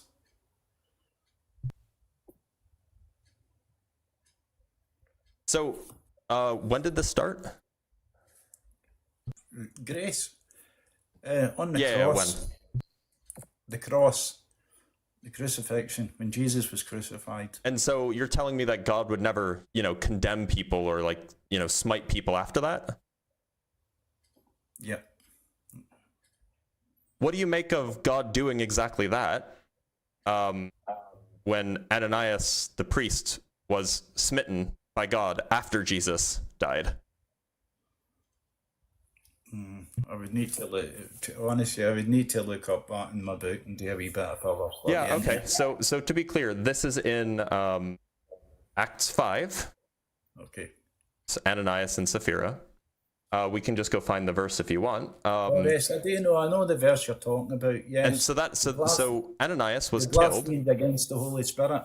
Yeah, so God still apparently does smiting even after Jesus died, right? No, that's one of the things he says. But anybody that blasphemes against the Holy Spirit, Right. So it's not like God doesn't enact judgment anymore. It's not like we're in a period of grace. He still does it. But that was one of his things. If anyone blasphemes against the Holy Spirit, they won't be forgiven. So you are telling me that God still does the whole smiting thing? No. I believe it, for what you're talking about, that thing, when it was just to be wrote down for a warning to people. So, Acts chapter 5, verse 4, while it remained unsold, this is talking about Ananias. We can read a little bit earlier, from verse 3. But Peter said, Ananias, why has Satan filled your heart to lie to the Holy Spirit and to keep back for yourself part of the proceeds of the land? While it remained unsold, did it not remain your own? And after it was sold, was it not at your disposal? Why is it that you have contrived this deed in your heart? You have not lied to man, but to God. When Ananias heard these words, he fell down and breathed his last. Like, literally, after Jesus died, Ananias got smitten. He got smote even. That's a warning, don't blaspheme the Holy Spirit. Yeah, so God is still capable of smiting people, right? Even after Jesus died. Yes, if you blaspheme the Holy Spirit, well. Okay, so look. So what if if God comes up to you, if God reveals himself to you in a dream or in a vision, that your next door neighbors, their entire family line, the parents, the grandparents, the great-grandparents, their entire family line is filled with blasphemers. And, in order to stop this bloodline of blasphemy, he orders you to go turn the entire household, including the babies, into paste, to grind them up and make hamburgers out of them. Would you do it? No, because that's just been silly. But I mean, blasphemy, you can't blaspheme against the Lord, otherwise you get smitten. No, the Holy Spirit. Sorry, well, isn't the Holy Spirit also God? Well, yes, and in the Trinity as part of God, yes. Yeah, so if you can't blaspheme and God has chosen you to enact his smiting, you wouldn't do it? Say that again slowly. Yeah, okay. So God comes to you in a vision. He tells you, hey, your next door neighbors, they've been blaspheming against the Holy Spirit for generations.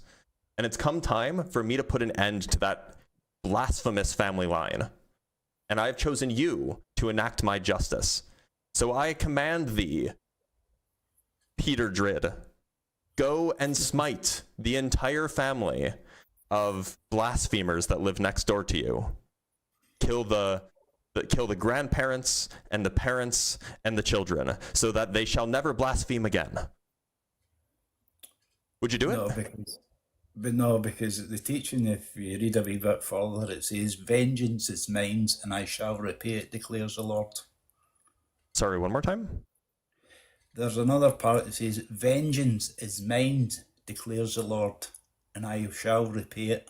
Yeah, and so sometimes And then God you does this. Sometimes God does this where he will choose somebody or a people group even to enact his vengeance, right? He did this with the Israelites a lot. That's the Old Testament. But in this period of grace that we're living in just now, we've got time to repent, we've got time to come to him. And there'll be a day of judgment for us all. Whether we like it or not, there will be a day of judgment for us all. So you're telling me, you're telling me no, you're telling me even if God commanded you to do it, you wouldn't do it? I know he wouldn't command me. Because it's a hypothetical. If God commanded you to do it, would you do it? I'm not going to answer that. It's just hypothetical. Because it is a hypothetical. You should be able to engage intellectually, honestly, with a hypothetical. I'm not going to try and speak on behalf of God because I know... I'm not asking you to speak on behalf of God. I'm asking if God did this, would you obey? But he wouldn't ask me. I know he wouldn't ask me, so... Yeah, so what if he did? I know he wouldn't. I know you know he wouldn't. I'm asking what if he did, though? I'd pray about it. I'd go to my... You'd pray about it, and then God would answer, yeah, I'm telling you to do this. I wouldn't. I know he wouldn't. In the hypothetical, he is doing that, though. No, I wouldn't do it. In the hypothetical, he is. No, he wouldn't. So you're telling me that... So wait a minute. Doctor, so are you telling me... So So if I said, hey, if you went back in time... If you went back in time and you could have stopped Hitler right before he rose to power, you wouldn't say, yeah, I would do it. You would say, yeah, but I didn't go back in time. But what if you did go back in time? Oh, but I didn't go back in time. Yeah, but what if you did go back in time, but I didn't? I didn't go back in time. Again, vengeance is mine, and I shall repay it, declares the Lord. Doctor, can I ask you one thing? But I need to go soon. I want to ask you one thing. I know you're I've listened to you a few times. I know you're quite an intelligent man. Yeah, sure, go ahead. Right. I was driving up the motorway the other week there, right? And I seen these big windmills. Mm-hmm. And I didn't realise that they were powered by diesel generators. You know, wind farms yes. Are not powered by diesel generators. Yeah, in Scotland they are. There's diesel engines, believe it or not. I don't think that they are. Are wind farms powered by diesel generators or by diesel engines in Scotland? I don't believe you. Being honest with you, I couldn't believe it myself. Anyway, this is what I want to ask you. Okay. See these windmills. See mathematically using water, magnets, and ball bearings. Would it be possible to set these 4 windmill things so they were producing energy? Oh, okay. Hold on. I looked this up. And I found out what's going on. So, so Scottish Power, I guess, is a power company that you guys have. Yes. So 71 of its windmills were hooked up to diesel generators because they had to keep the turbines warm during very cold weather in December. This is basically a maintenance thing. You have to keep it spinning, otherwise it could break. So yeah, okay, I can understand that. Okay. Now, did you get what I said about the water, ball bearings and magnets? No, I didn't get that at all. Do you think you could set these things in a certain way so that it just kept spinning using the weight of the water? No. The magnets? Well, really. I think you could, but you would need somebody like yourself to work out all the mathematics here. I don't think you can. But thank you for being here, Peter. Have a good one. That was a crazy conversation. Y'all who are saying that he's like, he shouldn't be allowed up here because he's Scottish, he should be allowed up here. Scottish people are allowed to exist. They've been fighting, they fought the British for so long. They earned that right. All right, let's read some super chats and we'll bring up another guest.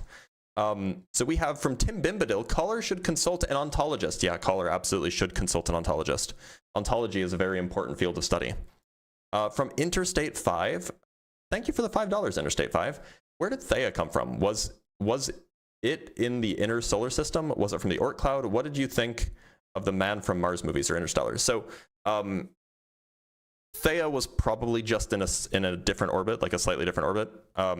Not the British, I'm sorry, the English, I should say, not the British, because the Scottish are British. It was just in a nearby orbit, that's all. I didn't see The Man from Earth, but I did like Interstellar. Dank Bird Gang, thank you for the $2. Paul Messiah Hunter would go crazy. It would, wouldn't it? Wouldn't that be great? Duka Shaska with the €2. Oh, a live stream. Hi, who's winning? Well, I don't know. I'll leave that up to you to judge. $20. Thank you so much from your hot new girlfriend. Hashtag Coach Jesus. I appreciate that a lot. Let's get a W for at your hot new girlfriend in the chat if we can. And then from $5 from Might You Find It Interesting. In the beginning, God said Maxwell's equations. Also, what mic do you use? So this is called a HyperX Quadcast. It's pretty good. It's pretty affordable. It's like $120 or something like that. But yeah, the meme that God said Maxwell's equations. Well, maybe we should just be thinking Maxwell instead of God then, right? And from the Nightly Gamer with the $67. Thank you so much, the Nightly Gamer. Let's get a W for the Nightly Gamer too. That's a lot. That's a huge donation. Thank you. If there are moral standards independent of God's will, then there is something over which God is not sovereign. God is bound by the laws of morality instead of being the establisher. Yeah, so this is called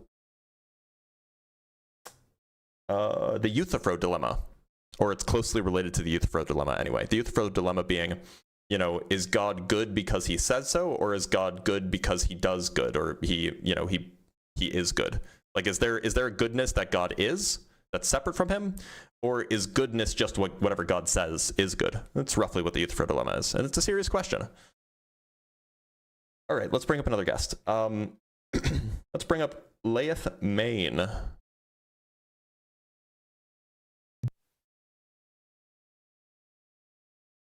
Hello. Laeth, how's it going? Well, it's going really well. Glad to hear it. Do you believe in God, Laeth?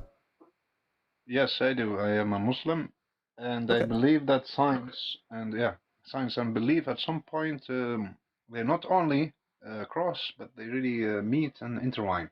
Okay, great. Yeah, so what would you say is the most compelling argument for the truth of Islam?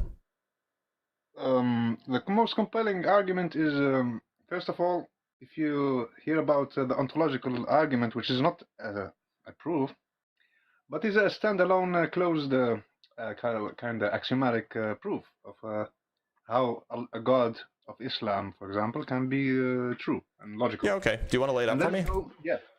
Yeah. Well, the ontological proof is linguistically, or in a word description, would say, define a positive attribute that humans could agree on. You will see it in innate behavior of children, for example. Let's say truth. Then take that positive infinity to positive trait to infinity, and you will have an absolutely truthful entity out there. And continue. Go. What is power? It should be positively, infinitely powerful. And it should give you an idea of that evil is limited. It cannot go to minus, like infinite evil doesn't exist in such an axiomatic system. Because the creation is finite. Even if you go like fully evil, you cannot go infinitely evil with an finite. Then how can you go? How can you go infinitely good? You can create many, because he's a creative. Creative is infinite positive trait. You can create many universes. It's up to you. Couldn't a infinitely evil creator just create infinitely many evil universes? But why would he do? He's infinitely good. Well, what if he's infinitely evil? Choice. It just seems like you're saying that you can't have infinite evil, but it seems like if I just replace the word good in all of your sentences with evil, then you get the same effect.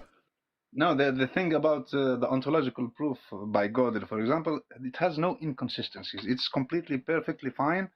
Here's where the issue is. Not having inconsistencies doesn't mean that the argument is sound, by the way.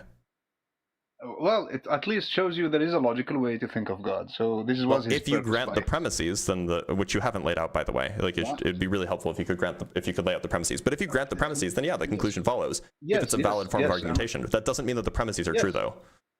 Yes, this is what I'm trying to pinpoint, is that, okay, we have a separate floating kind of axiomatic system of the ontological argument by Gödel, and we have incompleteness 1 and 2 by Gödel, where our algebra... Hold on, like, just to be clear, the version of the ontological argument that you've offered is not the ontological argument that Gödel offers. No, it's completely different. No, the word description of it will go like that. No, it wouldn't. It has nothing to do with the way that humans perceive things as good. It never says anything about evil. It has nothing to do with anybody. It doesn't say anything about any of those. So Gödel's ontological argument has some serious issues. Namely, it defines God to be a good. It defines being godlike to be a good property. And I could pull up the argument, but there's another serious issue with one of its axioms. Within its axioms, it has no contradiction, and what is what I'm trying to the tell axioms you. Look, maybe you're not understanding my point. If you grant the axioms, then sure, the conclusion is true. Yes. But why would I grant the axioms? This is what I'm saying. This is exactly what I'm saying. And the cutoff, there's like a gap between incompleteness 1 and 2 and the ontological argument. So they're completely unrelated arguments, by the way. Well, yeah, they're very different from each other, and this is where it gets inviting to do the bridge between them. You see.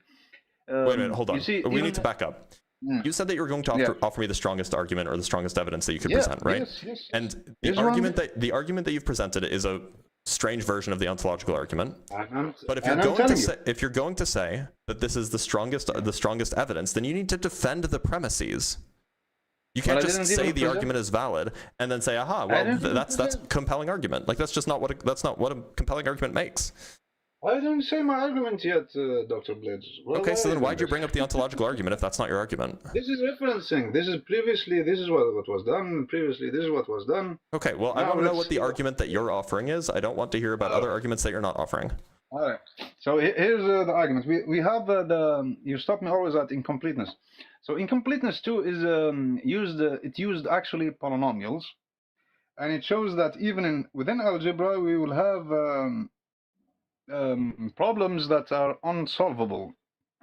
Sure. Undecidable. Yep. Like undecidable given a certain set of axioms. Yeah. Yeah, like the algebra itself doesn't matter. Algebra is the core of math. So if you go to even there are polynomials for whom that we can write down explicitly that depend on ZF or ZFC, and we cannot determine what the roots of that polynomial are within ZFC. That's true. Yes, for example, a known polynomial that is extremely famous is the Riemann zeta, or the Riemann hypothesis. That's not a polynomial. Yeah, it is. No, it's not. It's an infinite product. Look at it. It's an infinite sum. You can form it in an infinite product, which is a polynomial. Yeah, so polynomials are by definition finite. Okay, what do you call x minus 1 plus x minus 2? That's a polynomial of second degree. Yeah, you can write the Riemann zeta. That's a polynomial of first degree, but the Riemann zeta function second is second degree. You didn't say x squared, did you? Minus 1, x minus 1. This is a product. Okay, this is a product. 2. Okay, yeah. All right. Yes. Yeah, but that's finite. A polynomial by definition is finite. The Riemann zeta function is not It's not a finite polynomial. Yeah, it's an infinite multiplicative or infinite sum. Right, which means that it's not a polynomial. Yeah. It's not a polynomial. But you can multiply. You can write it in the infinite multiplication form, but which is still not a polynomial. That's a polynomial. A polynomial by definition has finite order. Check it out, Blitz. No, I can assure you, a polynomial has finite order. Check it out. What is the solution of a polynomial? Again, it's x minus. Look, you're just confused here. A polynomial has finite degree, finite order. You are. Okay, tell me what is a polynomial, solutions wise. A polynomial is. I mean, we can describe it. There you go. That's zeta. It's infinite. I didn't even answer the question. Go ahead. Be in good faith. So the way that you can intuitively understand a polynomial is some finite sum of some number of powers of variables. So you could have any finite number of any finite power, integer power of variables, composed with addition, subtraction, multiplication, and that's it. Yeah. If you allow me, I will open my camera over some field. Yeah, I will talk with math, on a board, if that's all right. I can't. I won't be able to see any of this. Look, a polynomial has to have a finite number of terms. It doesn't seem like it's super relevant. It is. But what's the actual? Can you actually present the argument? Why are you struggling with me to let me finish a sentence? I don't. I just get want it. you to present the argument. I'm trying. You're Okay, interrupting please me and you do it. Swear to God, voila.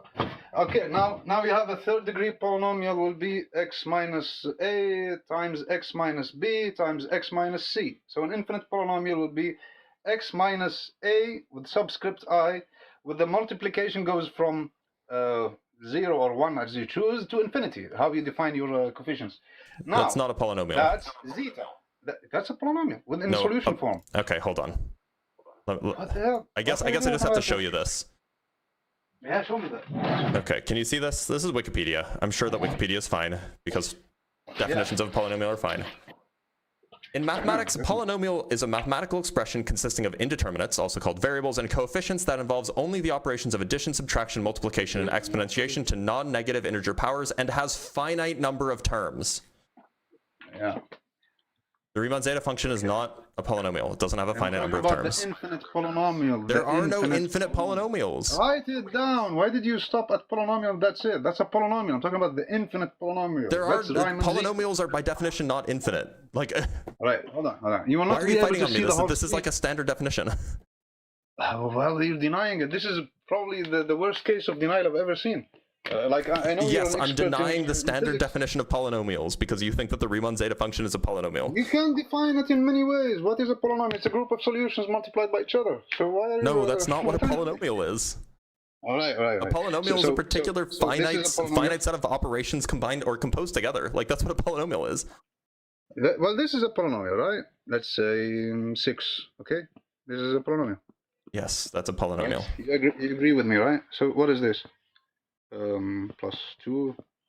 By the way, I swear, if this isn't relevant, if whether or not the Riemann zeta function is a polynomial is not relevant for your argument, I'm gonna drop you.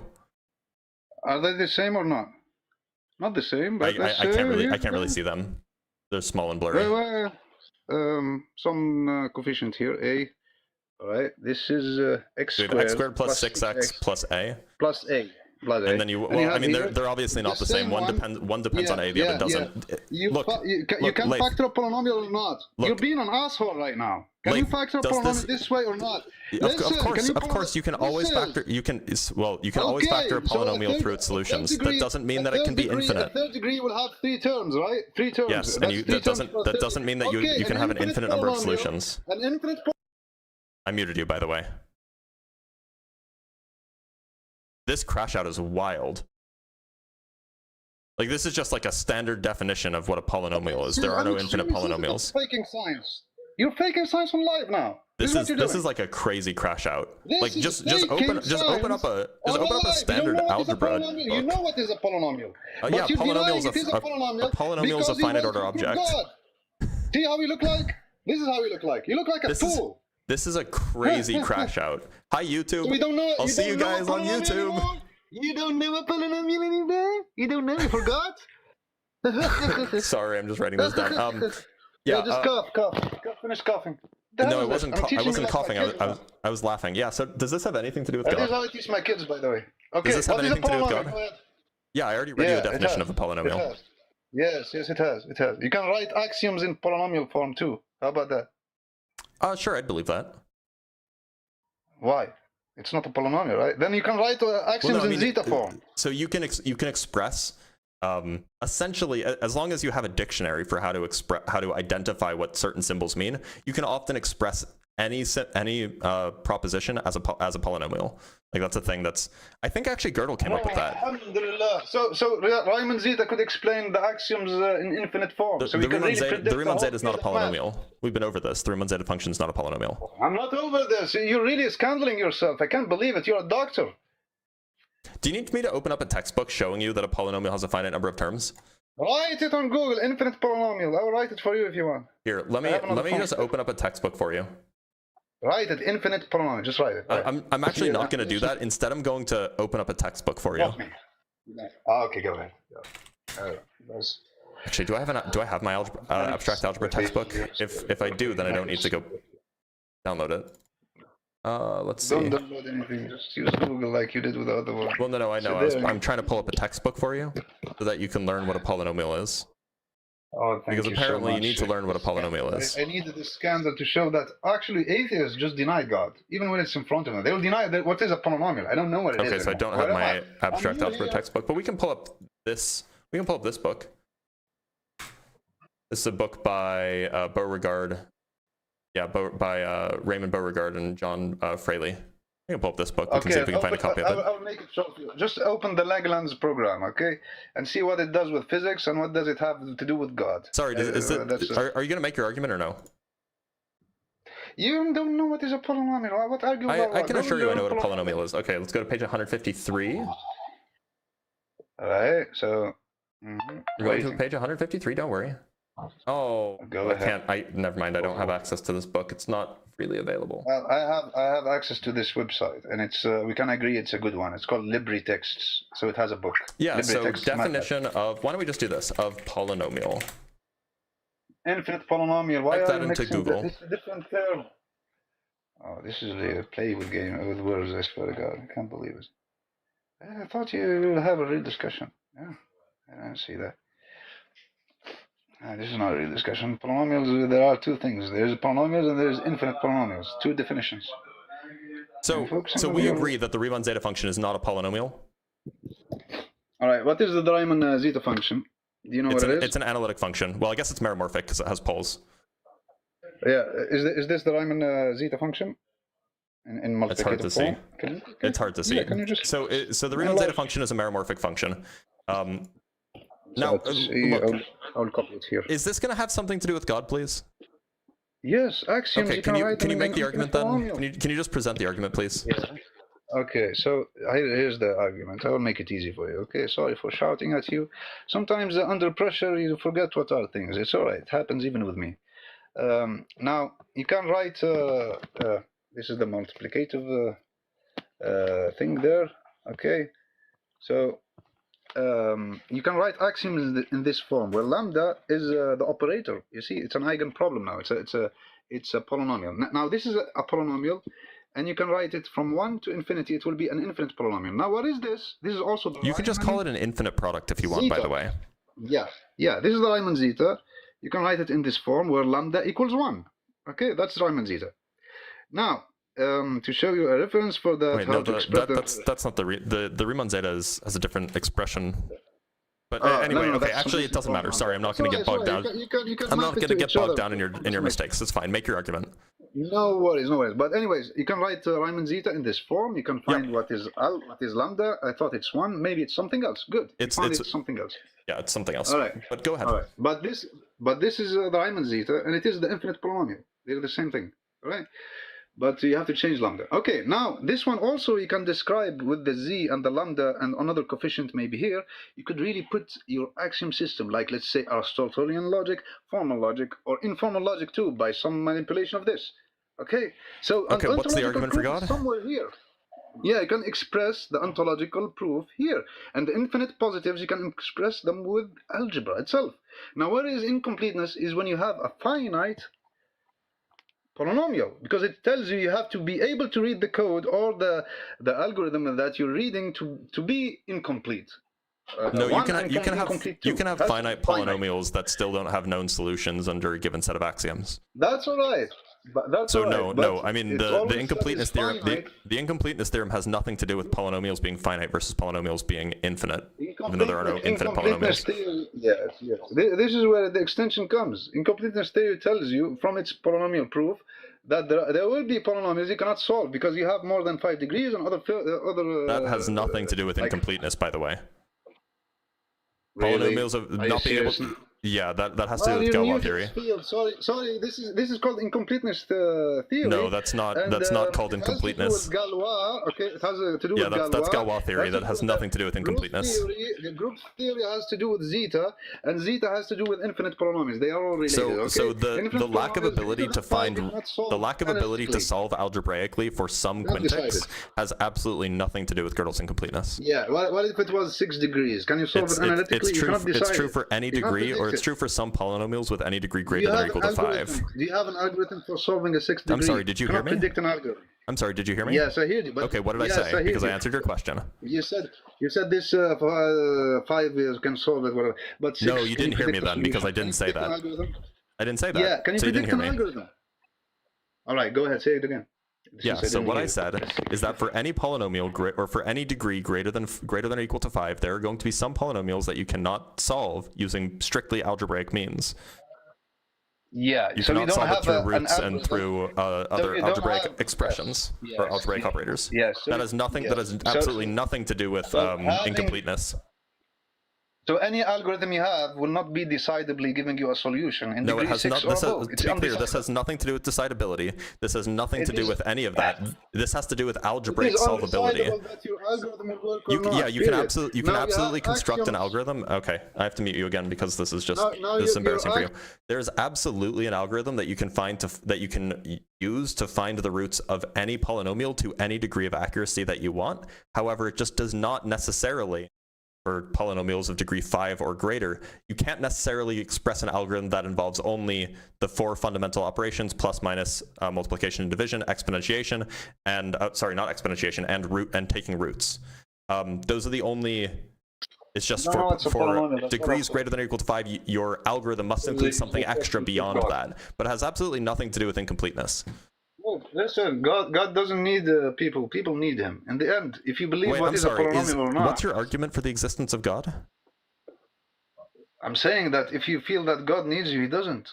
That You was your forgot that. argument this whole time? You wasted, how much time did you waste? You wasted 20 minutes going on and being Well, wrong I about thought- polynomials and Galois theory, only to say God this is doesn't where need I'm you? wrong. Where That I'm is wrong. so I thought embarrassing for you. needed God. I thought you needed God. Convince me. Why are you lying? You don't need a This convincing. I is gave so you the embarrassing argument. for you. You don't even remember polynomials. You don't want I to be read you the convinced. definition of You're what a ignorant. polynomial is. Compound ignorance. You see the proof, you deny it. You want to see it from Microsoft. You want them to be the gods. That's what you want, right? You want to see it from Willow. The plagiarizers. Huh, check who did it. Go check ResearchGate. Go. Yalla. God doesn't like you. God doesn't need you. If you need him, he will like you. Period. Bye. There's the crash out. Hi YouTube. That was good.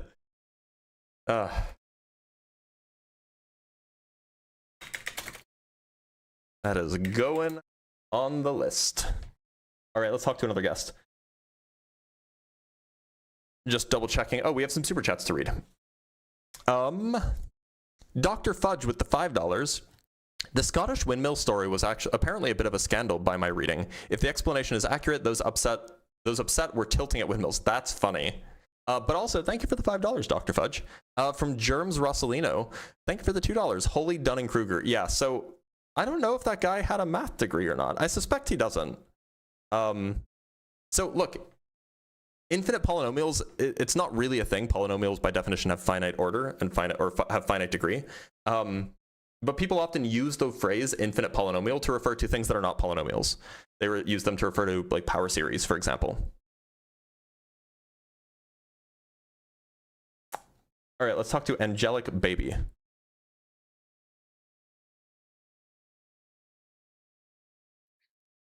Hello. Angelic Baby, how's it going? Hi, I'm doing well. How are you? I'm doing all right. Do you believe in a god, Angelic Baby? Yeah, I do. And which god would that be? I'm Catholic. Okay, and so what would you say is like the most compelling argument or reason or evidence or explanation that you could give me that I would be more likely to think Catholicism is true? Well, I guess I'm going to do a version of like a cosmological argument. I know that you get a bunch of the cosmological arguments all the time on this live, so but I think I've been working on an argument for it that's a little bit clearer, I guess. I don't know. Sure, go ahead. So my first step would be to say that every contingent thing has a cause or explanation. One sec, let me write this down. Just so that I don't. So then we can keep track of things. Actually, I'm gonna write it down and then everybody else will be able to see it too. Yeah. Nope, wrong thing. There we go.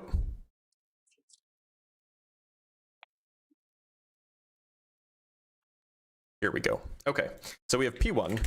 Go ahead. All contingent things have a cause, where I'm using cause, where cause is understood as metaphysical or counterfactual dependence.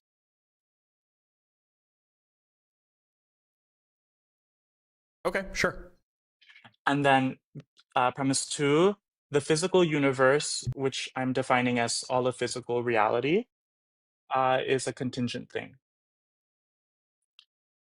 Okay. And then the conclusion will be, therefore, the universe has a cause. Mm-hmm. The next premise will be, if something is a cause, then that thing exists. From there, I'll deduce, therefore, the cause of the physical universe exists. 4 will be, nothing is the cause of itself. Causes are ontologically prior to their effects. And then the next conclusion that I would deduce from that is, therefore, the cause of the physical universe is ontologically distinct from the physical universe. Okay, just a few more. 5 is, whatever exists does so either contingently or necessarily. The next one is, the cause of the physical universe exists either contingently or necessarily. I guess that one's kind of redundant, but if the cause of the physical universe exists contingently, then the exists. Sorry, this is P6. What's P6? P6. Where are we? Whether it exists. So P6 is, the cause of the physical universe exists either contingently or necessarily. If the cause of the physical universe exists contingently, then the existence of an infinite chain of contingent things would need to be explained. Then the next premise would be, the existence of an infinite chain of contingent things cannot be explained. Whoa, slow down there, partner. All right, so so this is actually a conclusion. And then we have P6. If the cause of the physical universe exists contingently, then the cause of the physical things would need to be explained. Okay. The infinite chain. If the cause of the infinite chain of contingent things would need to be explained. Wait a minute, hold on. So P6 is, if the cause of the physical universe exists contingently, mm-hmm. Then the cause of the... Oh, yeah, I guess... we don't have infinite chains yet. Yeah, I'm skipping that step, I guess. So then you would have to explain that thing itself would be contingent. And then, I mean, I think that it would imply an infinite chain of contingent things, you know? Okay, so and then so you say that if the cause of the physical universe exists contingently, then that cause requires an explanation. Conclusion. Well, yeah. So what's the conclusion here? What's the next premise? So then you would need to explain that. Wait, if the cause of the physical universe exists contingently, then the cause requires an explanation. That would lead you to a infinite chain of contingent things, and you would need not necessarily. You could just have the universe is caused by something contingent, which is caused by something not contingent, right?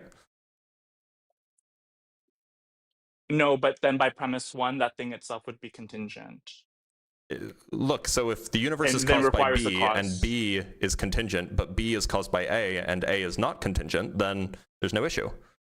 Right, but then that thing couldn't be it would either be contingent or necessary. Yeah, the A would not be contingent, so it would be necessary. Right, and so then you would choose that there's a necessary cause of the universe. Well, the cause of the universe would still be contingent, right? It's just the cause of the universe is caused by something necessary. Like you could have like a step between the necessary thing and the universe, right? The necessary thing and the universe. Yeah, you could have a step between the necessary thing and then the universe. It's just that the intermediary thing would be contingent. Yeah. It's that you would need to necessarily so put, you look, would I know need you're to trying to say we the... want P7 something conclusion. Then you if you have an infinite chain of contingent explanations, then that infinite chain of contingent explanations requires an explanation. Something like this, right? Yeah. Now we Something could like fill that. in. It's actually like not super clear how to go from P6 to the conclusion, but I know what you mean, so we can just skip that. And so Yeah. then you say you say something like conclusion.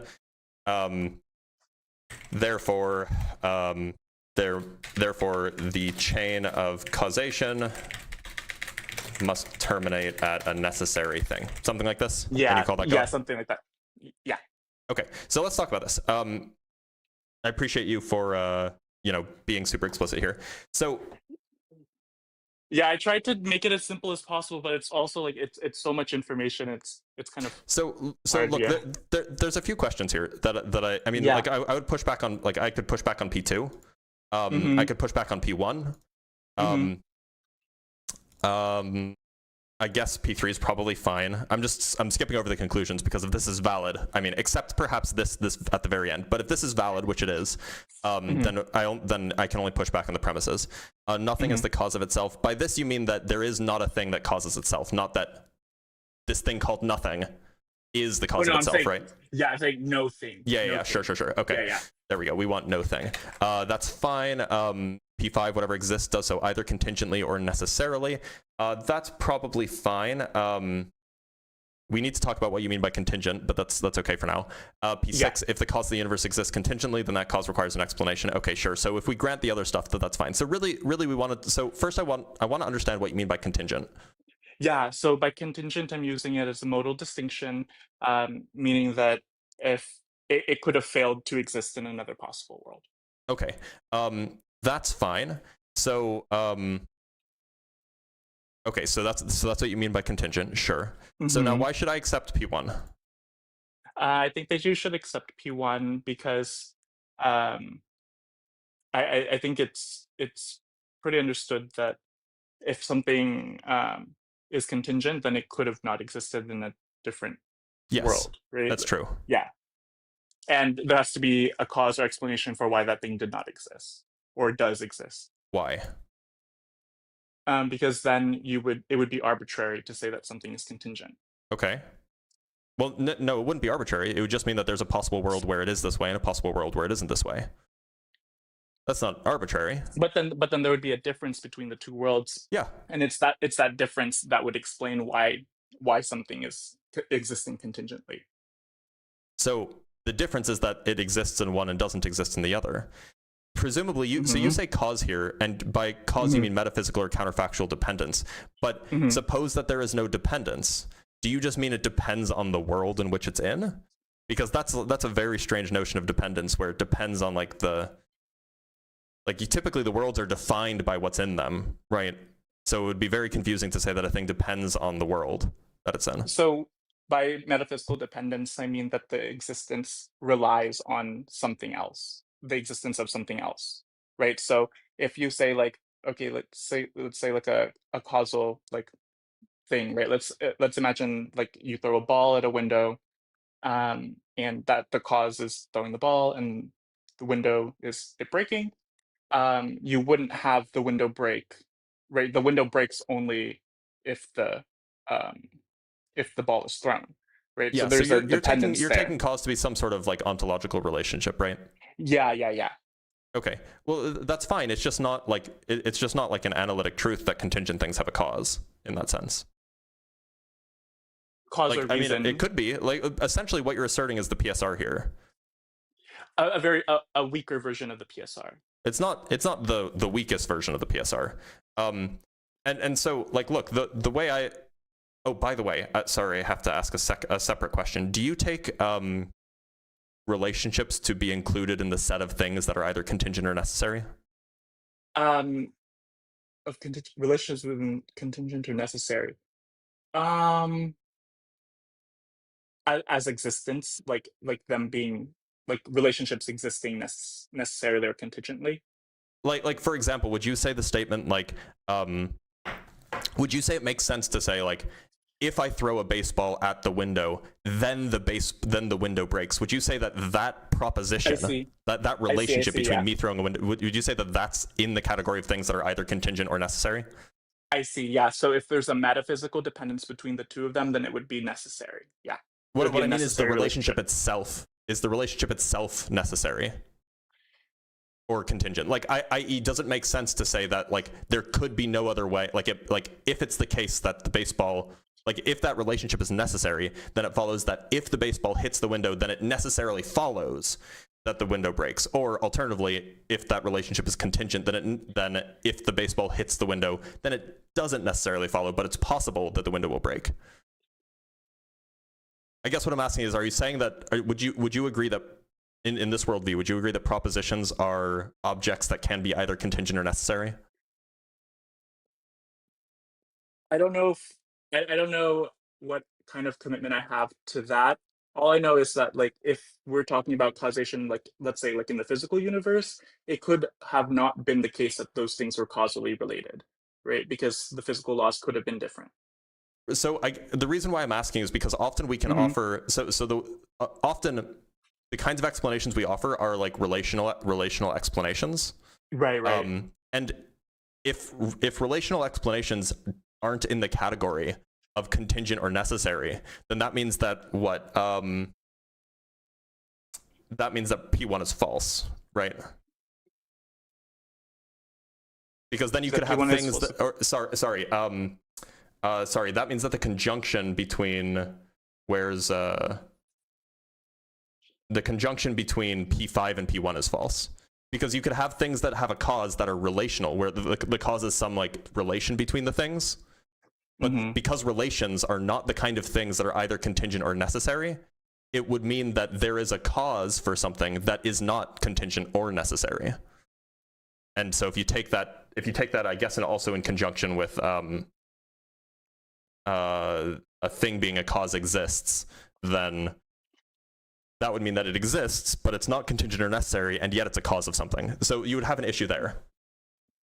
I guess, like, I'm trying to make sure that I'm categorizing everything correctly. You're talking about the relations themselves, like an XY relationship, right? Yeah, like, so, sure. Like, yeah. So, like the way that we would say that, like, what is the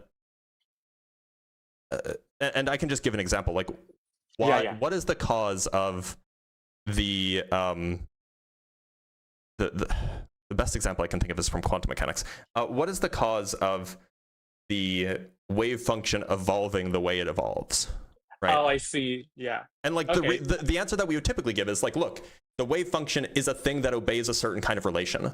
Like there's a relation. If there is a wave function, then it evolves according to the Schrodinger equation. That's like the explanation for why it evolves that way. Yeah. But if that's not the kind of thing that can fall into this category of contingent or necessary, because it's like a relation and not like an object, then it seems like that we run into a problem with this argument. So when you're talking about the wave function and the quantum event, you would say that the quantum event and the wave function, there's a dependency between them, such that if it were not the case there was some wave function, then there would not be a case. No, so you would observe that quantum event. So no, I'm saying something perhaps slightly simpler. So like there's a phenomenon, or like here's another example. So we have an event of an object falling, right? In the presence of, I don't know, a black hole or Earth or whatever. You drop something.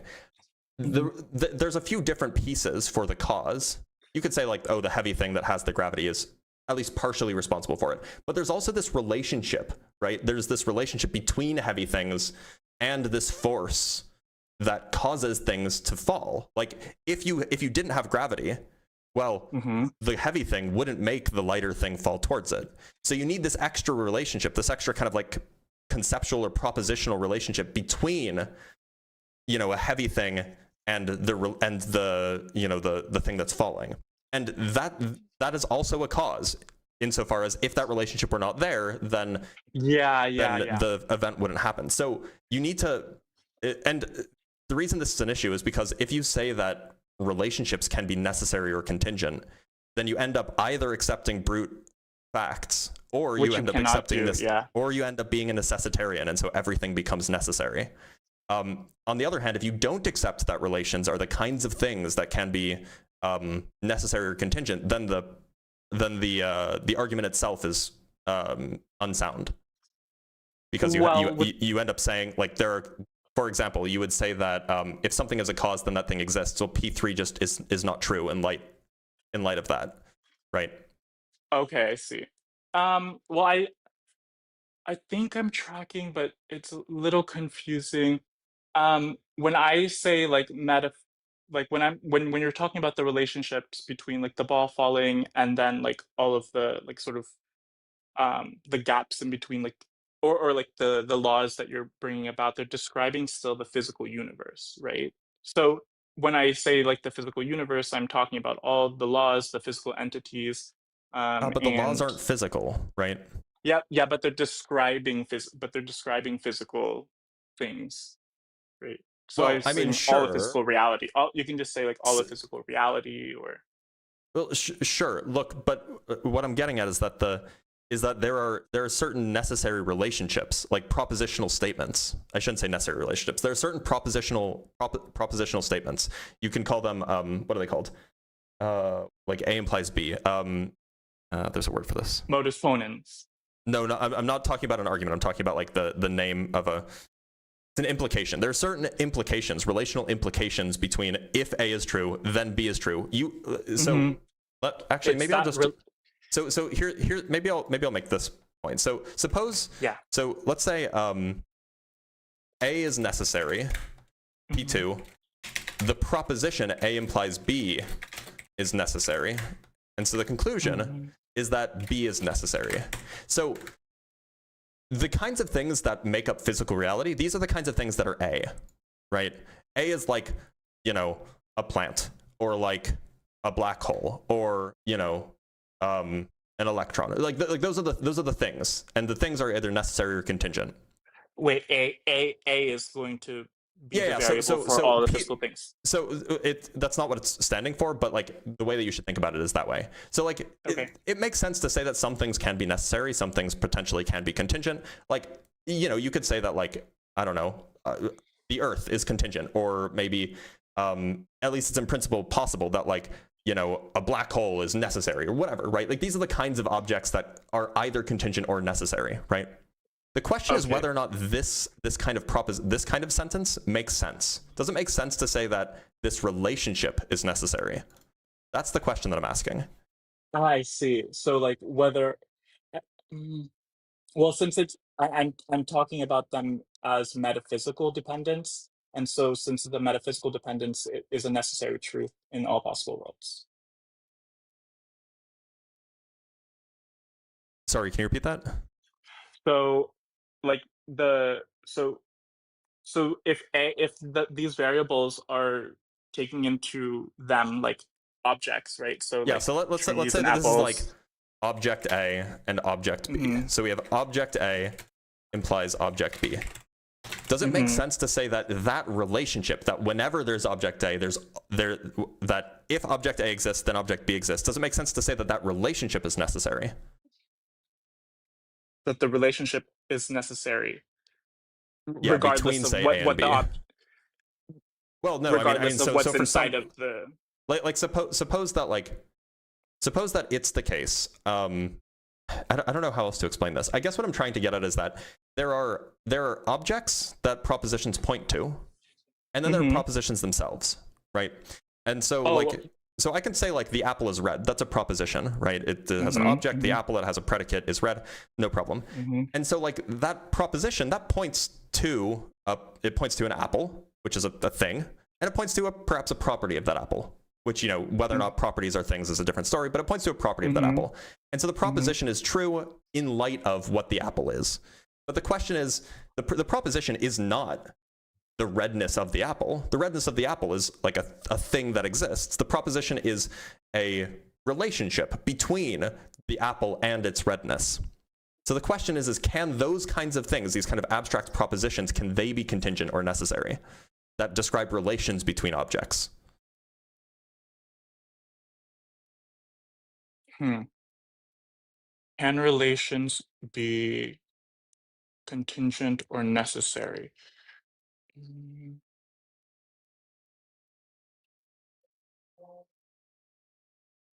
I mean, I guess I would have to. I mean, as long as there's one case where you can have a contingent or necessary relationship, then then what you're claiming is yes, right? Then what, right? So Yeah, if I can probably.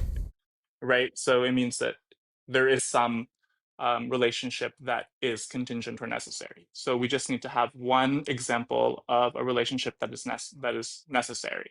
Okay. So an existence relationship, let's say, right? Like, Like, do you think it's necessary that God created the earth, or that God created the universe? yeah, from my argument. Like, if God exists, then necessarily God created the universe? If God exists, then necessarily God created the universe. Would you agree with that proposition? Yes. Okay. So look, the reason why this is problematic is we have, so P1, let's say God exists. Okay. Let's say God exists necessarily, right? Let's grant that for the sake of argument. P2, if God exists, then God necessarily creates the universe. Now, it follows from, I guess it's called Kripke semantics, it's standard modal reasoning. It's not even S5. It follows that conclusion, the universe is necessarily created, i.e. the universe is necessary. And that's really, really not good, because then you just get that everything's necessary, right? So God exists necessarily. If God exists, then God necessarily creates the universe.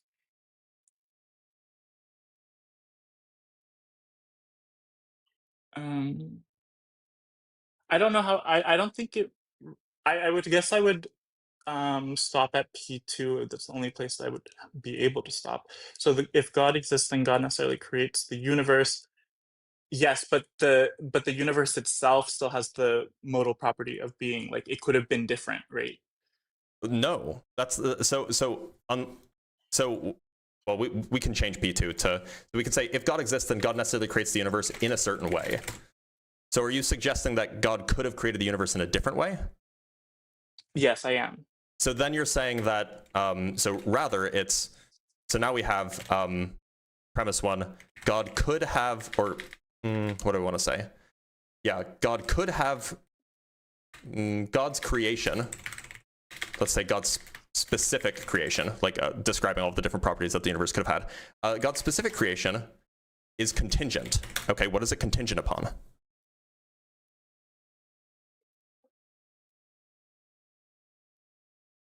So, like, we're talking about his creation being the physical universe. Creation of the universe. So, like, he could have created it in a different way, right?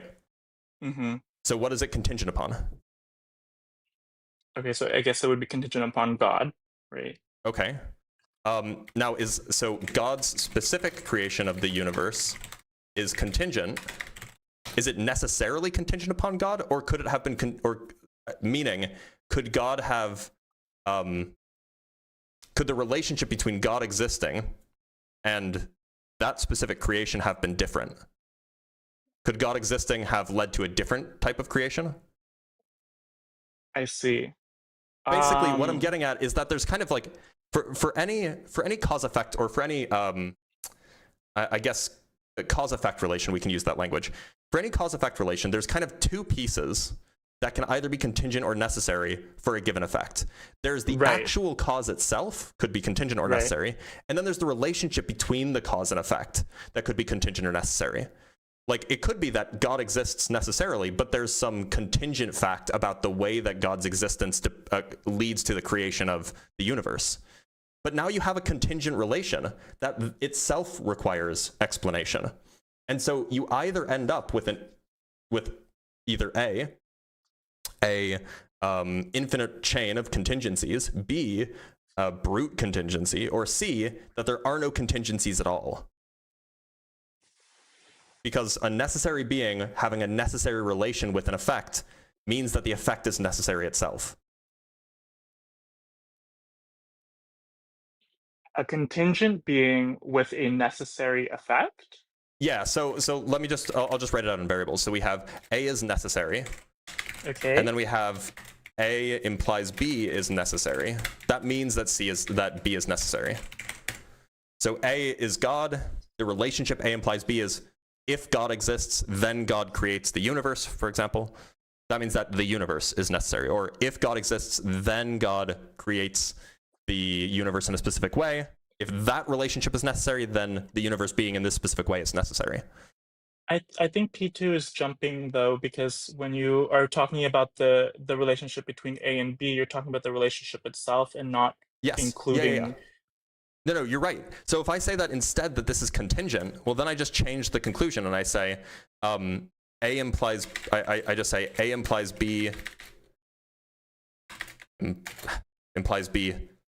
is created or is caused or is ontologically dependent on whatever it might be, on C. So that is on C. That is, C implies A implies B. And then we have to ask, does that relationship, C implies A implies B, is that necessary or contingent? And so either you will eventually get to something necessary, some relationship that's necessary, or in which case the whole chain collapses, right? Or you end up with an infinite chain of contingent causation, which becomes a problem. Okay, so this is to get your argument is against the first premise, right? My argument this is more your main contention. My argument is against so it's against the compatibility of several premises. So it's either P1 or P2 or P5. So it's an argument against the conjunction of those three premises. Well, but if you take them all singly, right? Like if the argument is valid, then you should. It follows. But the point is that the point is so this argument that I'm offering basically says that they can't all be true simultaneously. That there is an implied contradiction. Okay, so and the contradiction is between every contingent thing has a cause, which I feel is a good premise, and then P1, and then what was the other P2 two? and P5. It was P2 and P5. Yeah. Okay. Whatever exists does so contingently or necessarily. And then just to be sure, when I'm talking about contingently or necessarily, I'm talking about them as modal. Yeah. I'm fine with that. Like, okay. And then, okay, so then P5 is fine. And so you are going against P. So the P1 and P2 will need to be or P5 is wrong, and there's like a third category of things. I guess I'd probably accept P5. That's probably like a reasonable thing to say. It would be between P1 and P2. So look, so the point is like, I wish I could draw. So like I said, there's two dependencies that any effect depends on. There's the thing that caused it, and then there's the relationship between the thing and the effect. There's the cause-effect relationship and the cause. Oh, so when you posit that something is an effect of another thing, it's causing. Okay, so you get the consequent, right? You get the causal consequent, and then you get the relationship that's formed between the cause and the effect. Yeah. Like, did the cause necessarily lead to the effect, or is it just did the cause just contingently lead to the effect? Oh, okay, yeah. So it's like it's like a different level of analysis. Then. Yeah, and so we have to. So the point is if you have if both of those pieces are necessary, then the effect is necessary. That's standard modal logic. However, if one of the pieces is not necessary, i.e. it's contingent, well, then all you have to do is just push the argument back. You have a contingent thing, so it's either so the cause and the causal relationship is they're both either necessary, they're both contingent, or one's contingent and one's necessary. And then you just keep prodding back at the contingent thing until you end up with either you always have necessity, in which case the whole chain collapses, or you end up with a brute fact, which we don't want, or you end up with an infinite chain. And so what I'm suggesting is that if you demand that every contingent thing has a cause, I would just understand, and that includes these cause-effect relationships, that would just mean that there are no contingent things. Okay, so if we accept every contingent thing has a cause, then that will imply that there are no contingent things. Yeah. Okay, and then can you show me the argument for that again? Yeah. Well, yeah. So again, we have to assume that relationships can be included as things, right? And so I actually wrote this up somewhere. Let me see if I can pull it up because I have it formally written out somewhere. Is it here? This is really fun. I didn't think about this part too deep. Or I thought about it deeply, but I didn't get this idea yet. So that's... One sec. I have it somewhere. I thought. Maybe did I delete it? Annoying, I deleted it. Okay, I deleted it, so I'll have to just produce it on the fly. But yeah, so okay, suppose that or P1, there exists a contingent thing.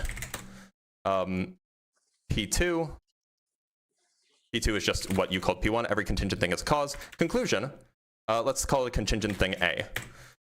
Conclusion, A has a cause, call it B. P3, if B is a cause of A, then the proposition A implies B, B implies A, is either necessary or contingent. That's from your P5. So P4, if the proposition B implies A is necessary, is either necessary, I should say, is necessary, then if B is necessary, it follows that A is necessary. And so then you just get that a necessary cause with a necessary relation leads that A is necessary. This is a this is a contradiction, right? That contradicts P1. So it follows then that we have either the proposition B implies A is contingent or B is contingent. I guess that's a conclusion technically. And so now we just run the same thing. We just repeat the exact same argument for replacing A with B implies A or with B. And so you end up with an infinite regress.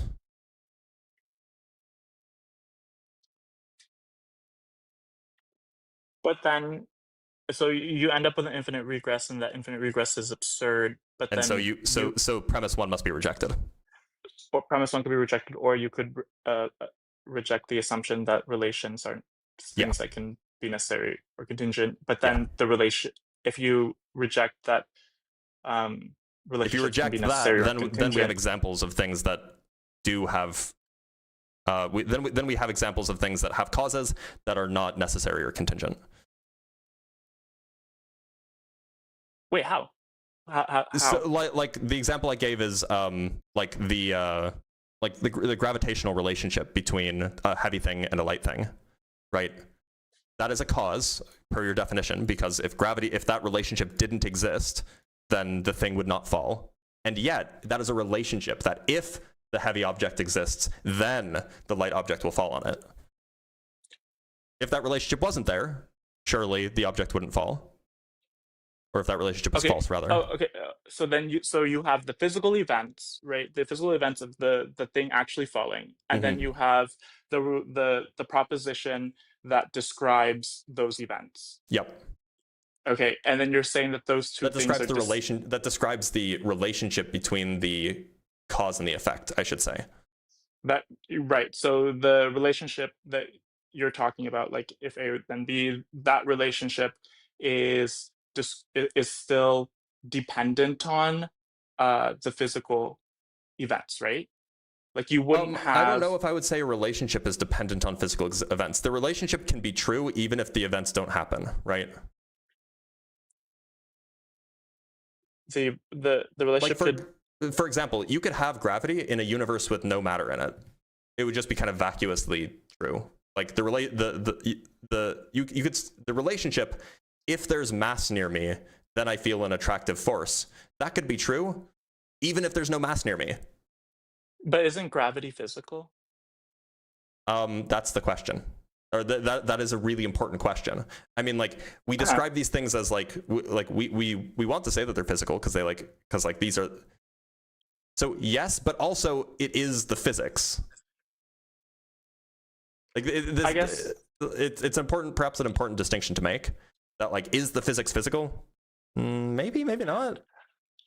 I guess like the kind of thing that I'm thinking about is that when I describe physical reality, I'm just talking about like a domain of discourse. So I'm talking about just anything that physics studies, right? Like so, I take it that you're a physicalist, right? Because I mean, as a I don't physicist, like to use that word anymore because I yeah, don't think that there's a good definition of what a physical thing is. yeah.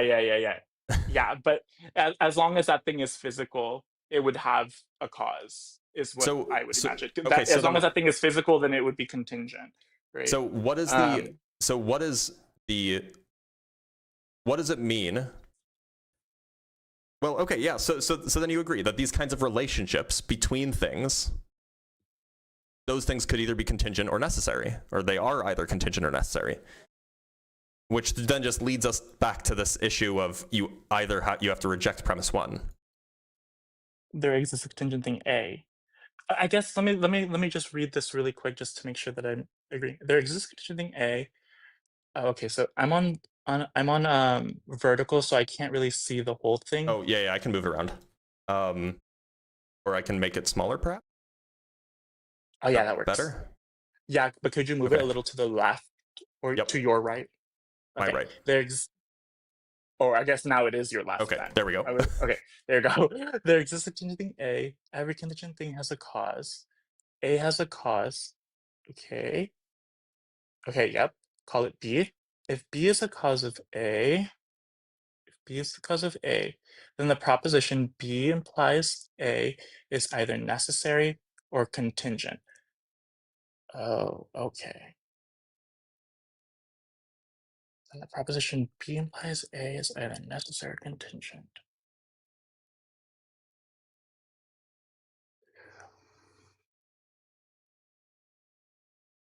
So where did we get that the proposition has like some sort of existence? Well, that's what I was asking about at the very beginning, right? Oh, we have right. like are these things are these kinds of relations are those things that have necessary or contingent, or do those things have necessity? Do they have contingency? Can they have those properties? If not, then if this relationship is neither necessary or contingent, and it is required in order for B to actually cause A, if this relationship was, say, false, for example, I should say, by the way, that the proposition being true is either necessary or contingent, right? Like that's a little bit, just to be a little bit more precise. But if the relationship, say, were not true, then it would just not be the case that B causes A. So under your definition of what a cause is, that there's some counterfactual dependence, suppose in a world where B implies A was not true, then it would just not be the case that if B existed, then A would happen. So in that sense, this proposition can be viewed as a cause.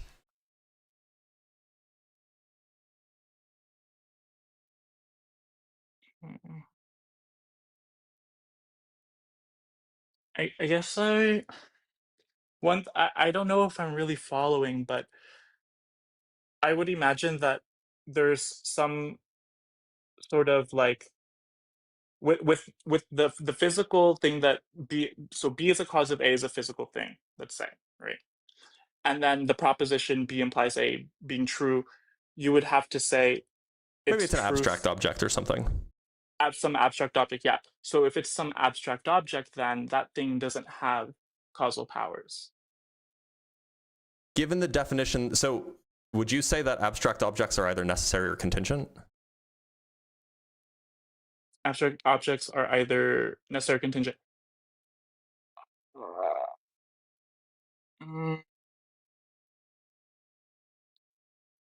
I don't know, because then I would have to talk about like Platonism or nominalism and stuff like that. So that's fine. So I mean, like if we accept that like this proposition, or we can even talk about like the relationship that the proposition points to. And so I mean, like propositions talk about relationships or talk about things, and maybe those things are relationships, maybe they're physical objects, whatever they are. So I guess what I'm asking is, does it make sense to say that there is a possible world where B exists and A does not exist. Given that B is the cause of A. No, well, yeah, in the actual world, B is the cause of A. But is there a possible world where B exists but A does not exist?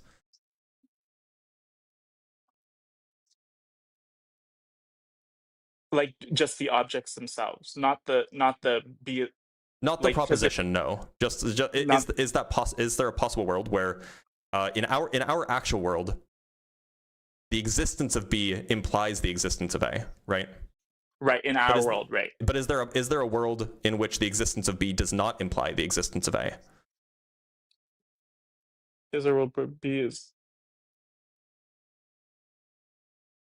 I would say no, given that B is the cause of A in this world. So then it follows that, and this is true for every A and every B then, right? So then it follows that any time that there's a B in any possible world, A must follow, meaning that any time that you have a cause, the effect necessarily follows from that cause. Mm-hmm. Which, so essentially you're granting that this relationship is necessary for any cause. Let me rephrase. If B is the cause of A, yeah. So if in the actual world B is the cause of A, then in all possible worlds B is the cause of A. Mm-hmm. Because I'm calling that metaphysical dependence. Yeah, sure. So if B is counterfactually dependent on A, then in all possible worlds, if B were not the case, it would not be the case at A. Yeah. So then it just follows then that if B is necessary, then A is necessary. Because if B is necessary, it exists in all possible worlds. And if B is present in all possible, if B is present in any possible world, then it implies that A is present in that possible world. But B is present in every possible world. Therefore, A is present in every possible world. If B is necessary, then A would be necessary. Yeah. Okay, let me think. Okay, so if B is necessary, okay, so let's say like mathematics or something, right? If A is mathematics, then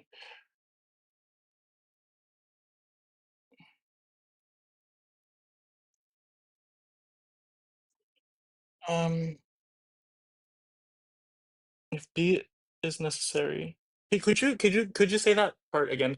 Yeah. So we have premise one was if B causes A in the actual world, then if B is present in any possible world, A is also present in that possible world. Is this a correct summary of what you said? If B causes A in the actual world, then if A is present in any possible world, A is also present in that possible world. I don't know if I would say that if B causes A in the actual world, it's just that if B is the cause of A. Like if you are saying that B is the cause of A, like this kind of like counterfactual, like why I run the counterfactual causation thing is so that you have it's just a metaphysical like discourse at that point. So it doesn't matter like where. Could you give me an example? So like the reason okay, so we could just say why don't we just say if B causes A? Would you agree with this? Yeah. Okay, and then it follows, and then we have P2. If B is necessary, then B is present in every possible world. Mm-hmm. That's trivially definition. Conclusion. If B is necessary, then A is present in every possible world. Conclusion. If B is necessary, then A is necessary. Mm-hmm. So anytime that you have, if you have that B causes A and B is necessary, then A is necessary. So God causes the universe. God is necessary, therefore the universe is necessary. Okay. And this then just follows for literally everything that exists. You end up with that everything is necessary.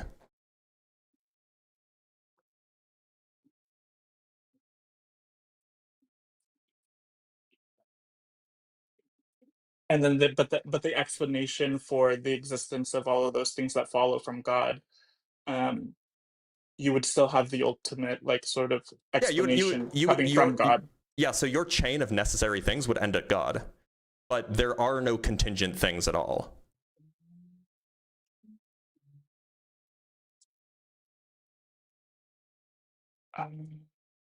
I see. And the reason this is a problem is Oh, because then I could wait. But yeah, the go ahead. problem is then that if you have, okay, so if, let's say, if B is necessary, then A is present in all possible worlds, right? And since we've assumed that B causes A, then yeah, there would be A would be in all possible worlds, but it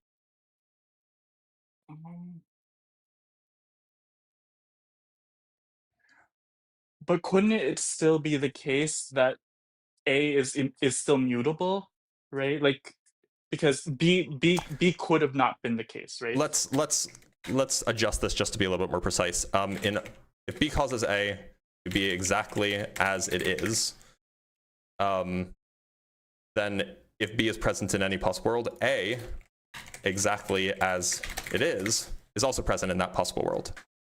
Because B caused A to be exactly this way. If B causes A to be exactly as it is, then if B is present in any possible world, A exactly as it is. Or we could just say that A means the thing and all of its features.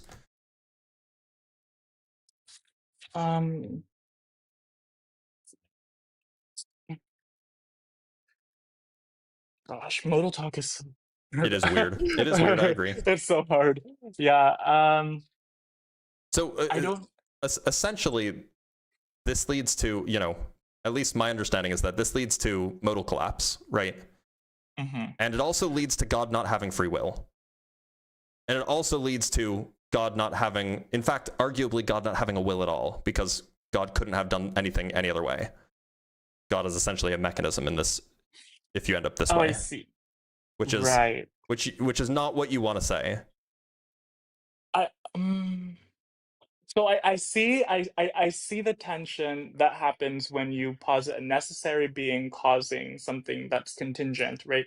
Yeah. It would make it seem like that contingent thing isn't actually contingent at all, because if you're saying that like God causes the physical universe, then he does so necessarily, and so you would think that the contingent things are also necessary in themselves. But Yeah. I don't think I would make that leap, because you still think that the cause and the effect are ontologically distinct things. So yeah, they are. They are ontologically distinct, but that doesn't mean that they're not both necessary. Right. So, but they're ontologically distinct, and so it's not like because God is necessary that then the things that he causes are like it doesn't, like, I don't know if it will follow that then those contingent things are in themselves necessary. Can I show you something? Yeah.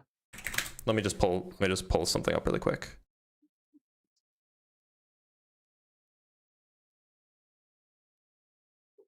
So we don't actually need the full thing, we just need part of it. So this is the Wikipedia page for S5 modal logic. Ignore the S5 part, it's not actually relevant. Just look at the K axiom. So the K axiom says, if the relationship, or if the implication A implies B is necessary, let me make this bigger. If the relationship A implies B is necessary, then necessarily A implies necessarily B. That's all I'm claiming. And basically the way that you understand causation is that these kinds of causative relationships are necessary. So as long as the cause A is necessary, then it necessarily implies that B, or then it follows that B is necessary. That's all I'm relying on. Okay, so if necessarily A implies B, then it must be the case that if necessarily A, then necessarily B.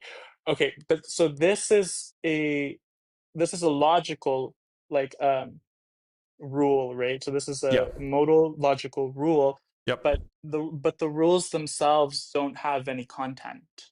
So the content when I'm talking about, though, is purely like an ontological like its ontology, its existence as it's a substantive thing. So this is just structural.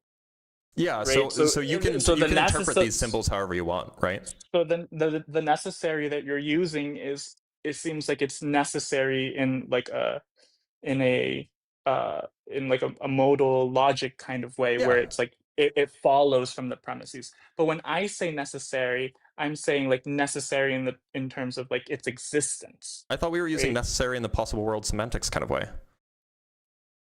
By saying that like, but By when saying I'm like using existence in possible worlds, or existing in all possible worlds, or no possible Yeah, worlds, that kind of thing. yeah, Yeah, so that, I exactly. mean, that's all these operators are doing.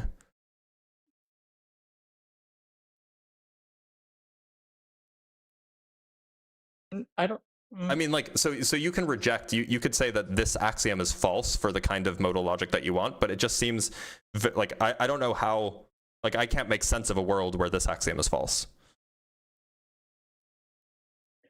Right. Okay, so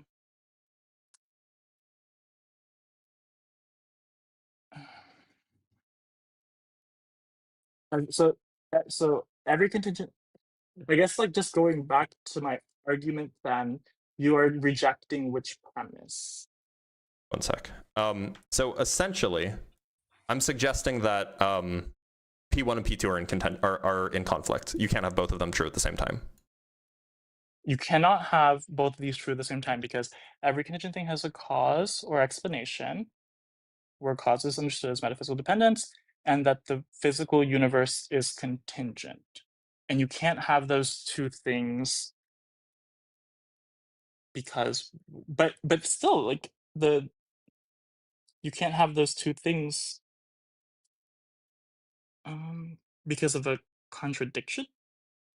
Well, yeah. So if every contingent thing has a cause, then it seems like, if every contingent thing has a cause, I guess I should actually probably there's one extra feature here.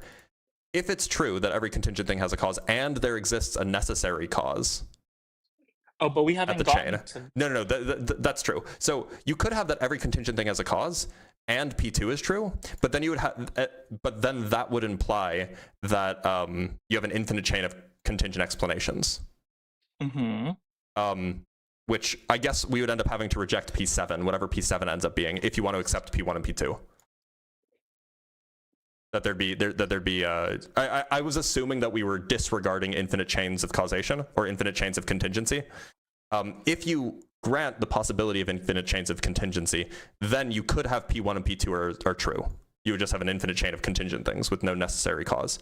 On the other hand, if you reject the possibility of an infinite chain of contingent causes, then P1 and P2 are in conflict.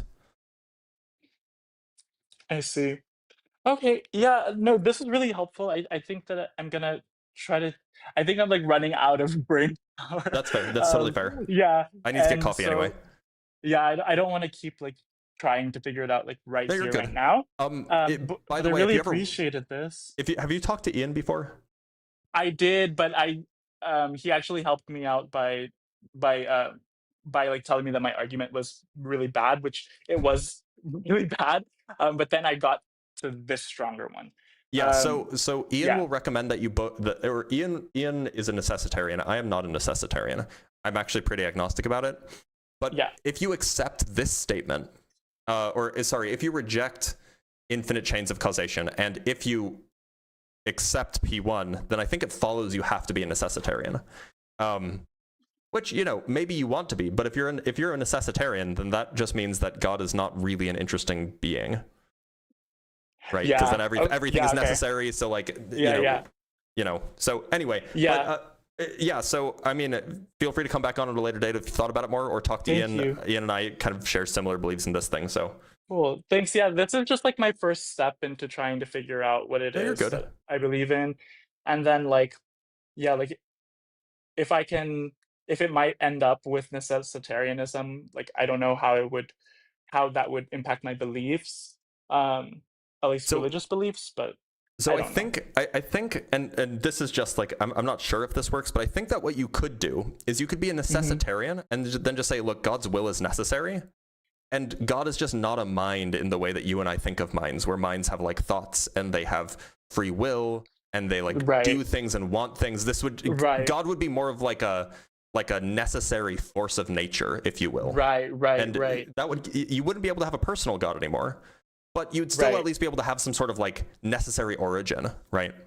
Yeah, no, that's absolutely right. I've always had issue with, like, even if this argument is sound, right? You would still need to make the leap from the existence of a necessary being to one that is theistic, one that it's like, that is a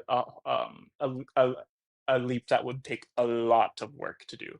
Yeah, I mean that is the general struggle with contingency arguments. I mean, like I push back on contingency arguments just because I'm really agnostic about, like, I'm not even sure if I should believe that every contingent thing has a cause to begin with. Like that might be like I mean, like at an everyday level, like obviously, like, you know, that's like kind of like the way that I intuit things in the universe working, but I don't know if I can apply that intuition to like much larger things like the universe itself, right? Right. I think that, so actually, like with the P1 and P2, I kind of made them so like that specific just to kind of remove the physics out of it. Yeah, sure. Yeah, and you know, like that's like a choice on my part, and it might even be, you know, that's just how I'm framing it. The frame could be different as well. I think I think you did generally a fairly good job of framing it. I don't think that there's like so I mean, look, I'm not going to rehash my contention here, but I think that like overall this is pretty well framed. It's just there is tension there that at least, you know, maybe it doesn't seem as big of an issue, like the tension doesn't seem as big of an issue to you, but it definitely seems like a big issue to me. Yeah. Okay. Thank you so much. I'm gonna let you go. Yeah, thank you so much for being here. I appreciate it. Bye. Take care. He was super chill. They were super chill. I don't want to assume any pronouns. But yeah, Angel Baby was a really cool person. And I'd love to talk to them again. Yeah. So here's the thing. We're roughly at the end of the live. Now, I am going to say one thing. So before we end the live, I'm going to do another debate live tomorrow because I won't be live for the rest of the week because of Thanksgiving and so on. And so instead of doing an Ask a Physicist live tomorrow, I'm going to do a debate live. We're going to do probably a Young Earth Creationism live, I suspect. Yeah, so that's what we're going to do. So I'll see you guys tomorrow for some more debates. And yeah, let's read some super chats and we'll call it a day, okay?